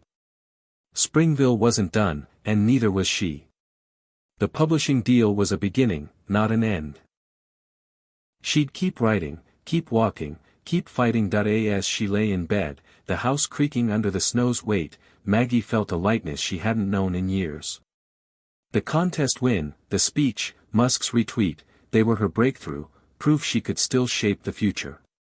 Clara's Hyperloop was hers too, carrying her past pain, past doubt, past the fear of being too old. She wasn't waiting for Emily's approval or the town's. She was Maggie Thompson, and she'd shown up.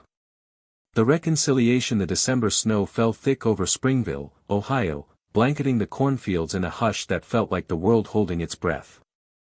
Maggie Thompson, 68, stood in the community center's lobby, her cane steady against the polished floor, her heart racing as the echoes of her contest win lingered. The certificate for Clara's run, her novel about a woman's journey on a fictional Hyperloop, rested on her kitchen table at home, alongside a contract for a small publishing deal. Her speech last night, "We're never too old to show up," had ignited the room, earning applause from farmers, seniors, and even skeptics like Betty. Elon Musk's retweet, "Never too late to change the world," had sent her story viral on X, with thousands cheering her on. But the victory felt incomplete without Emily, her estranged daughter, whose silence was a wound Maggie carried like a stone. The center buzzed with post-ceremony chatter, string lights casting a warm glow over the crowd. Maggie's phone vibrated with X notifications. "Maggie, you're a legend. Clara's my hero." Each one a spark in her chest. She'd fought for this moment, inspired by Musk's relentless pursuit of the Hyperloop, his refusal to bow to limits. Her daily walks, her voice-to-text writing, her defiance of arthritis and doubt, they brought her here, to a stage where she'd claimed her place. But Emily's absence loomed, a shadow on her triumph. 2 years of silence, an unanswered letter, a painful call, "You're embarrassing yourself, Mom," had left Maggie wondering if some bridges were too broken to mend. She adjusted her scarf, preparing to leave, when a figure caught her eye near the door.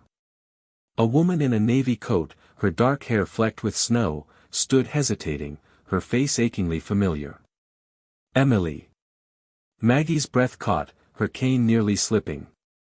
Emily's eyes, Tom's eyes, met hers, and for a moment, the world stopped. Maggie took a step, then another, her heart pounding like a Hyperloop pod at full speed. Maggie's voice was a whisper, barely audible over the crowd's hum. Emily's expression was guarded, but her eyes were red, as if she'd been crying. I saw the article," Emily said, her voice low. "And your speech on X. I came to see you." Maggie's throat tightened, tears pricking her eyes. She gestured to a quiet corner, and they sat, the space between them heavy with years of hurt. "I didn't think you'd come," Maggie said, her hands trembling. "After your call, I thought," Emily looked down, twisting her scarf.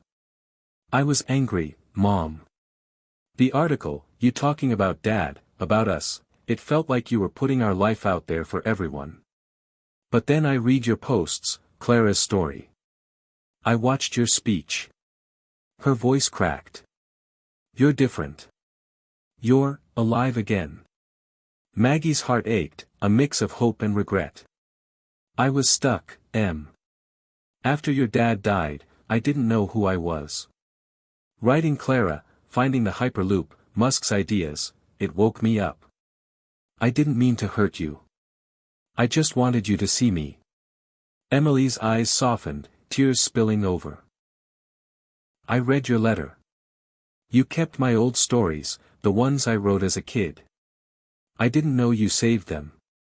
She pulled a tattered notebook from her bag, its pages filled with Emily's childhood scrawl, stories Maggie had cherished, reading them to her classes. "I saw myself in Clara, Mom. Your strength. I didn't realize how much I missed you." Maggie reached for Emily's hand, their fingers intertwining, the warmth a lifeline. "I missed you too, Em. I'm so sorry, for the fight, for holding on to the past. I thought I was doing right by your dad, keeping him home. I didn't see how it hurt you." Emily squeezed her hand, her voice soft. "I was wrong too. I pushed you away, called you stuck. But you're not. You're, like that Hyperloop. Moving forward, no matter what." They laughed through tears, the sound fragile but real, like snow melting under sunlight. Outside, the crowd spilled into the town square, where a groundbreaking ceremony for the Hyperloop was underway. Maggie and Emily joined them, standing arm in arm as a local official drove a ceremonial shovel into the frozen ground. The cornfield stretched beyond, their edges marked for the Hyperloop's path, a promise of connection, of progress. Maggie felt it in her bones, a mirror to her own breakthrough. Clara's fictional Hyperloop had carried her to a new life, this real one might do the same for Springville. Frank, waving his blueprint, spotted them and grinned. "Maggie, you and Emily together? That's bigger than my blueprints." Maggie smiled, her heart full. The crowd cheered as the official spoke of jobs, of Springville's revival. Maggie thought of Musk, his vision mocked but unyielding. She'd faced her own skeptics, Betty, Tom Carver, even herself, and back home, Maggie and Emily sat at the kitchen table, the Hyperloop blueprint glowing under the lamp. Emily flipped through Clara's run, her eyes bright. "This is amazing, Mom. Clara's like you, brave, stubborn. I want to read the rest." Maggie's tears fell, her victory complete. They talked late into the night, mending years of silence with stories, Tom's laugh, Emily's childhood, Maggie's writing. Emily admitted she'd kept Maggie's old stories too, tucked in a drawer in Columbus. "We're not so different," Emily said, smiling. Maggie posted on X that night, her caption raw, "Clara found her city. I found my daughter. We're never too old to start again." Hashtag Hyperloop inspiration. The comments flooded in, "Maggie, you're a hero. This gives me hope." But Emily's presence was the only validation she needed. She dictated a new line for Clara, the Hyperloop stopped, but Clara's journey didn't. She'd found her home, not in a city, but in herself. The next day, Maggie walked through Springville, Emily at her side, the snow crunching under their boots.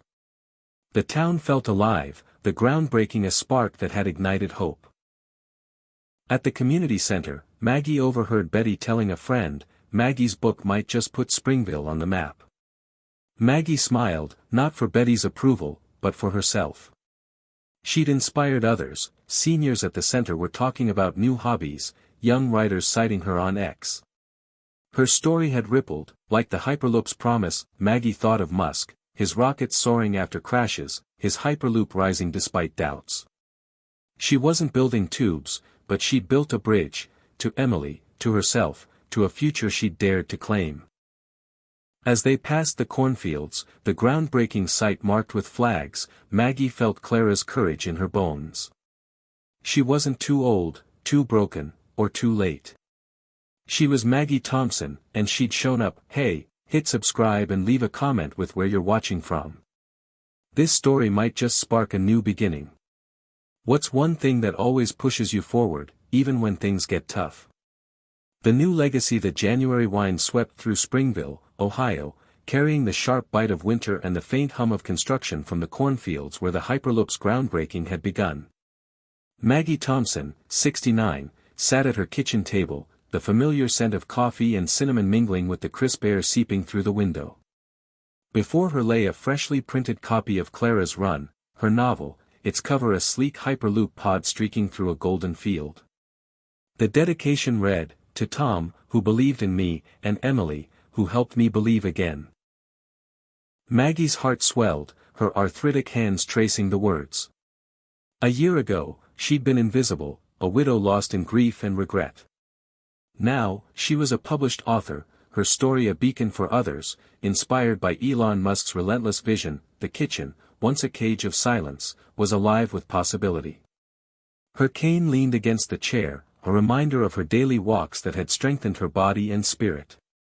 The publishing deal from the county contest, though small, had brought Clara's Run to local bookstores, and the viral X buzz, Musk's retweet, thousands of comments, had spread her story beyond Springville. Her reconciliation with Emily, their tearful reunion after the award ceremony, was the greatest victory, a bridge rebuilt over years of silence. Maggie's journey, sparked by Musk's words, "The future is built by those who show up," had transformed her from a woman who thought she was too old into one who demanded her place. She opened her phone, the voice-to-text app glowing with Clara's final chapter, now part of the published book. Clara didn't stop at the city. The Hyperloop was just the start. She'd build a life that echoed beyond her. Maggie smiled, the words her own truth. She'd thought her life was ending, but it was a new beginning. Emily's visit last week, their laughter over old photos, had sealed that truth. Emily had read Clara's Run, her eyes bright with pride. "You're my hero, Mom," she'd said, a gift Maggie carried like a flame. Today, Maggie was speaking at the community center, invited to inspire seniors after her story spread. She dressed carefully, choosing a scarf Tom had loved, its blue vibrant against the winter gray. The center was packed, not just with seniors but younger faces, writers, dreamers, even skeptics like Betty, who'd softened since Maggie's win. The Hyperloop construction hummed nearby, a symbol of Springville's tentative hope. Maggie stepped to the podium, her cane steady, her voice clear despite the flutter in her chest. "I thought I was done," she began, the room quieting. "At 68, I felt invisible, too old to change, too broken to try. My husband was gone, my daughter wasn't speaking to me, and my dreams were buried in a notebook. But then I heard about the Hyperloop, Elon Musk's crazy idea to connect places like Springville to the world. He said, "We don't just build the future, we demand it." I decided to demand mine. She paused, her eyes sweeping the crowd, Frank with his blueprint, Sarah from the writing group, even Tom Carver, arms crossed but listening. I started writing again, a story about a woman named Clara who rides a Hyperloop to a life she dared to claim. It wasn't easy. My hands hurt, people laughed, my daughter was angry. But I kept going, because I wasn't too old. I was just waiting for permission to matter again. Her voice rose, steady and strong. You don't need permission. Not at 65, 75, or 95. Build your own Hyperloop, paint, write, dance, learn. Show up. The room erupted, applause thundering like the Hyperloop's imagined hum. An older woman, Helen, approached afterward, eyes shining. I'm starting a knitting group because of you, Maggie. If you can write a book, I can try something new. A younger man said he'd applied for a tech job, inspired by her ex-posts. Maggie's heart swelled, she wasn't just a writer, she was a spark, igniting others. Frank caught her as she left, grinning. You're Springville's Musk, Maggie. Speaking of which, I'm starting a Hyperloop study group. Wanna join? Learn how those tubes work. Maggie laughed, the idea daunting but thrilling. Count me in, she said, her curiosity alive.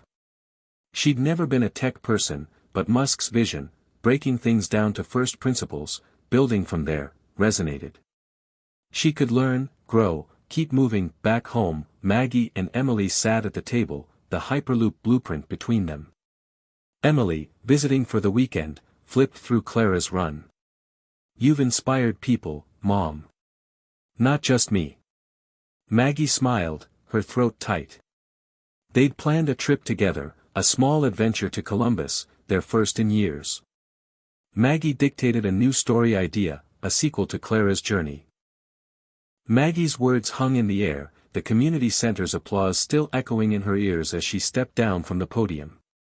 The faces in the crowd, Helen's hopeful eyes, Frank's proud grin, even Tom Carver's grudging nod, were a mirror of her own transformation. A year ago, she'd been a shadow, a 68-year-old widow lost in a haze of grief and self-doubt, her dreams of writing a novel buried in a dusty notebook. Now, at 69, she was Maggie Thompson, author of Clara's Run, a published work that had sparked a fire not just in her but in Springville. The Hyperloop, Elon Musk's audacious vision that had inspired her, was breaking ground outside, its hum a faint promise of connection and progress. Maggie's journey had been her own Hyperloop, carrying her past pain, past doubt, to a future she'd dared to claim. She walked home with Emily, their arms linked, the snow crunching under their boots. The town felt alive, the groundbreaking ceremony's energy lingering like a heartbeat. Emily's presence was a miracle, their reconciliation a bridge Maggie had thought impossible.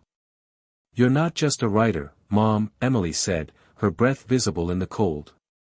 You're a teacher again, showing people what's possible. Maggie's eyes stung, the words echoing her past as a third-grade teacher, when she'd inspired kids to dream big.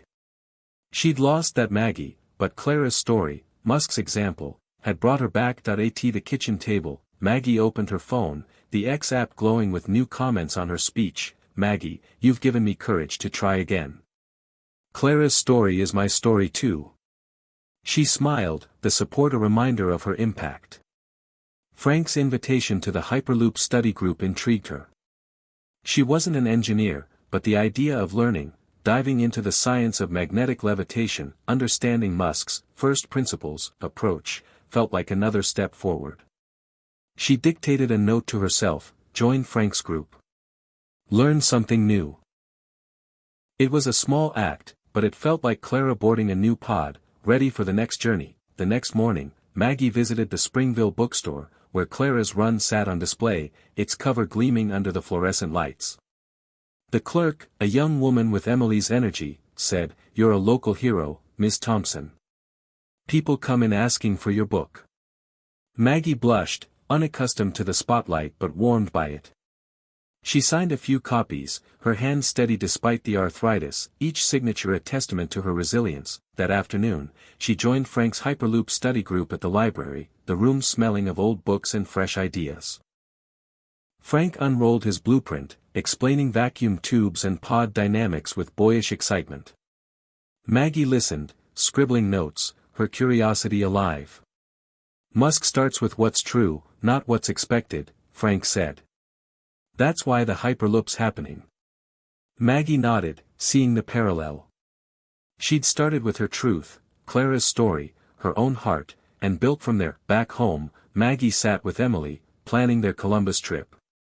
They laughed over old memories, Tom's terrible puns, Emily's childhood stories, building new ones. Maggie dictated a sequel idea, Clara mentored others, her Hyperloop a spark for their dreams. It was her story now, teaching Springville to show up. She posted on X, "Clara's legacy is hope. Mine too." Hashtag Hyperloop inspiration, comments flooded in, "Maggie, you're changing lives." And she felt it, a legacy beyond pages. As night fell, the house creaked, but Maggie felt at peace. The Hyperloop's hum was faint, but her own was loud. A life rebuilt, a daughter reclaimed, a town inspired. She wasn't too old. She'd just been waiting to matter again. And now, she did. Hey, hit subscribe and leave a comment with where you're watching from. This story might just spark a new beginning. What's one thing that always pushes you forward, even when things get tough? The high-speed future. The February sun broke through the clouds over Springville, Ohio, casting a golden glow across the cornfields where the Hyperloop's construction had begun to take shape. Maggie Thompson, now 69, walked along the town's cracked sidewalks, her cane tapping a steady rhythm, her steps stronger from months of daily walks. The air carried the scent of thawing earth and diesel from the distant work site, where cranes and workers moved like ants building a dream. Maggie's heart hummed with the same energy, her own high-speed future unfolding with every page of Clara's run, her published novel, and every moment reclaimed with her daughter, Emily. A year ago, she'd been a shadow, a widow convinced she was too old to change. Now, she was Maggie Thompson, author, mentor, dreamer, propelled by Elon Musk's defiant words, "The future is built by those who show up." Her kitchen, once a quiet tomb of grief, was now a hub of creation. The typewriter sat proudly on the table, a relic of her past, while her phone glowed with the voice-to-text app that had carried Clara's story to life despite her arthritis. Clara's run was in local bookstores, its cover, a sleek Hyperloop pod against golden fields, a beacon of her transformation. The dedication, to Tom, who believed in me, and Emily, who helped me believe again, was her heart inked on the page.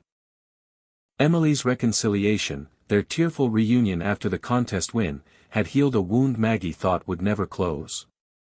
The Hyperloop, Musk's vision of speed and connection, had been her spark, a metaphor for her own journey from invisibility to purpose. Maggie sat at the table, the Hyperloop blueprint Frank had given her still there, its lines a map of possibility. She opened her phone, checking X, where her latest post, "Clara's legacy is hope. Mine too." Hashtag Hyperloop inspiration, had hundreds of comments. "Maggie, you're my hero. Your story changed my life." She smiled, the words a reminder of her impact. Her speech at the community center had ignited Springville. Seniors were starting book clubs, painting classes, even a tech group inspired by Frank's Hyperloop studies. Maggie had joined the study group, learning about magnetic levitation, her curiosity aflame. Musk's first principles approach had fanned. She wasn't an engineer, but she was a learner, and that was enough. Today, Maggie was mentoring young writers at the Springville Library, a role she'd embraced after her book's success. The library smelled of old books and fresh coffee, its shelves a testament to stories that endured. Sarah, her writing group friend, had organized the workshop, and a dozen teens and 20-somethings sat in a circle, notebooks open, eyes wide. Maggie read a new page from her sequel to Clara's run. Clara mentored others, her Hyperloop a spark for their dreams, a reminder that speed was nothing without direction. The words were her own truth, her legacy taking shape. A shy teen, Mia, raised her hand. "Ms. Thompson, how do you keep writing when you're scared?" "I'm 16, and I'm afraid my stories aren't good enough." Maggie's heart warmed, seeing her younger self in Mia's eyes. "I was scared too," she said. "At 68, I thought I was too old to start again. But I heard Elon Musk say, the only thing worse than failing is not starting. So I started, one word, one step." "You don't need to be perfect, Mia. You just need to show up." Mia nodded, scribbling in her notebook, and Maggie felt the echo of her teaching days, inspiring kids to believe in themselves. After the workshop, Maggie walked with Emily, who'd come for the weekend. The town square buzzed with construction noise, the Hyperloop skeleton rising against the fields. Emily pointed to a sign, "Springville Hyperloop Station, coming 2027. "It's real, Mom," she said. "Just like your book." Maggie smiled, her cane light in her hand. They'd planned a trip to Columbus, a small adventure to celebrate their renewed bond. Emily carried a copy of Clara's Run, its pages marked with notes. "I'm proud of you," Emily said, her voice soft. "You didn't just write a book, you changed Springville." Maggie's throat tightened, tears pricking her eyes. "I thought I was done, Em. But it was just a new beginning." The words were her truth, a lesson hard-won through pain, doubt, and defiance. She'd faced arthritis, Emily's silence, the town's skepticism, and her own fears, each a hurdle she'd cleared like Clara on her Hyperloop.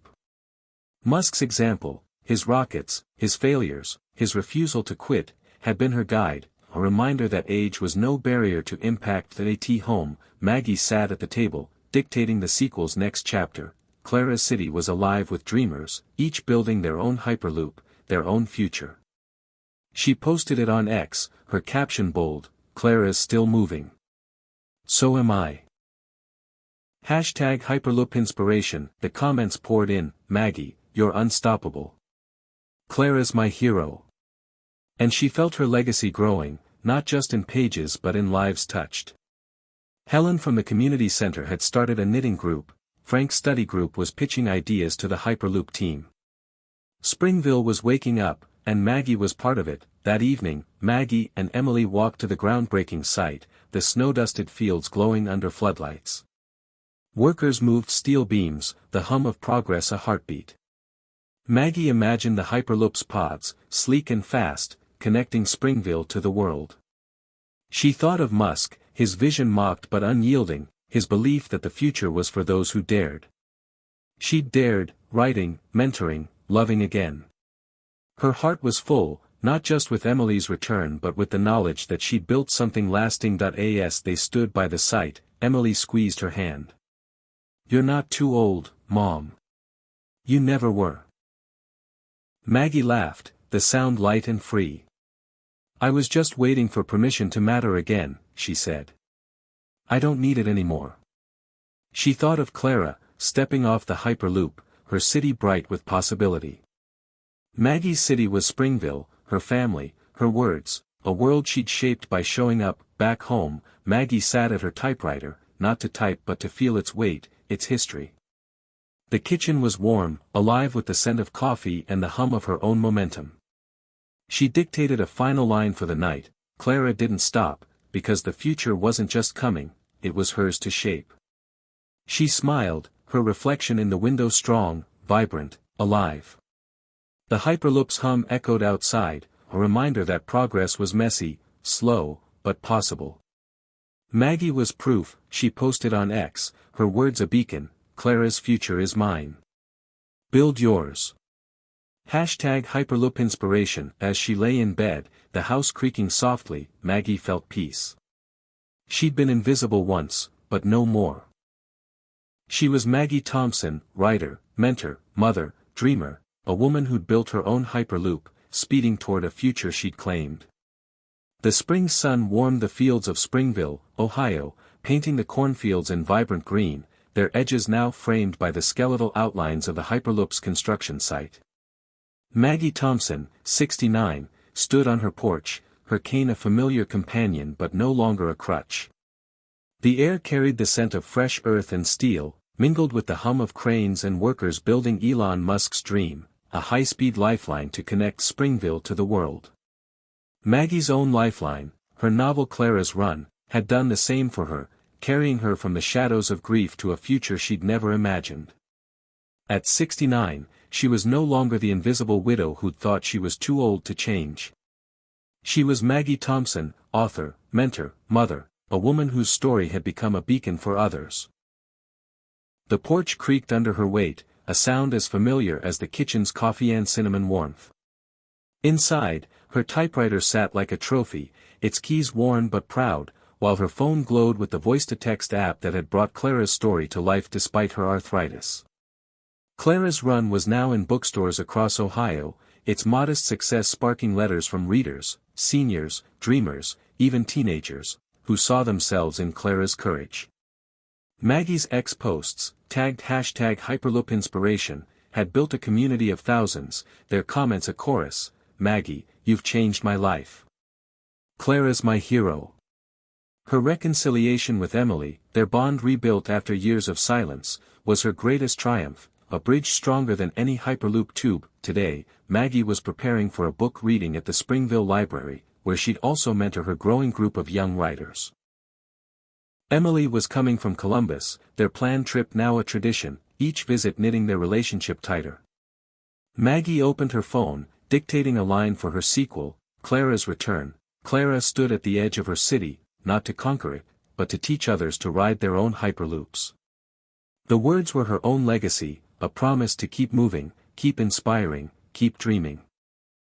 Musk's mantra, "The future is built by those who show up," had been her guide, and she'd shown up, again and again. The library buzzed with anticipation, its shelves fragrant with old books and new dreams. Maggie arrived, her scarf vibrant against her gray coat, Emily at her side. The room was packed: Sarah, Frank, George from the writing group, even Betty, who traded her smirks for shy smiles. Young writers like Mia, the shy teen Maggie had mentored, clutched notebooks, their eyes bright. Maggie read from Clara's Run, her voice steady. The Hyperloop wasn't just speed, it was Clara's proof that no distance, no doubt, could stop her. The crowd applauded, Mia whispering, "You make me believe I can do it too." After the reading, Maggie led a workshop, guiding her students to find their own stories. "Don't wait for permission," she said, echoing Musk. "Write your truth, even if it scares you." Mia shared a poem, her voice trembling but strong, and Maggie's heart swelled, seeing her younger self in the girl's courage. Emily, watching from the back, smiled, her pride a warmth Maggie carried like a flame. Outside, Maggie and Emily walked to the Hyperloop site, the construction now a tangle of steel and concrete. Frank, leading his study group, waved them over, his blueprint worn from use. "Maggie, Emily, look at this," he said, pointing to a model of a pod. "Musk's team says we're on track for 2027. Springville's gonna be a hub." Maggie nodded, her curiosity alive. She'd learned enough from Frank's group to understand the basics: magnetic levitation, vacuum tubes, and it thrilled her, a reminder that learning, like dreaming, had no age limit. Emily squeezed her arm. "You're part of this, Mom. Not just the Hyperloop, but Springville's heart. People are starting things, art, businesses, dreams, because of you." Maggie's eyes stung, the words a mirror to her impact. The community center now hosted a senior tech club, inspired by her and Frank. Helen's knitting group had sold scarves at the county fair. Even Tom Carver had started a woodworking class, grumbling but proud. Maggie's story had rippled, a Hyperloop of hope connecting lives. That evening, Maggie and Emily sat at the kitchen table, the Hyperloop blueprint glowing under the lamp. Emily flipped through Clara's Return, her notes in the margins. "This is even better than the first," she said. "Clara's teaching now, like you." Maggie laughed, the sound light. They planned their Columbus trip, a museum, a cafe, a day to be mother and daughter. Maggie dictated another line: "Clara's city wasn't the end, it was a beginning, a place to teach others to soar. She posted it on X, her caption bold, "Clara's building futures. So am I, #Hyperloop inspiration." The comments flooded in, "Maggie, you're unstoppable. Can't wait for the sequel." But Emily's presence was her true reward. Maggie thought of Musk, his rockets soaring after crashes, his Hyperloop rising despite skeptics. She'd faced her own crashes, Emily's silence, arthritis, doubt, and soared anyway. As night fell, Maggie stood on her porch, the stars bright above the fields. The Hyperloop's hum was louder now, a promise of connection. She imagined its pods, sleek and fast, carrying Springville to new horizons. Her own horizon was here, writing, mentoring, loving. She wasn't too old, too broken, or too late. She was Maggie Thompson, and her future was hers to shape. Hey, hit subscribe and leave a comment with where you're watching from. This story might just spark a new beginning. What's one thing that always pushes you forward, even when things get tough?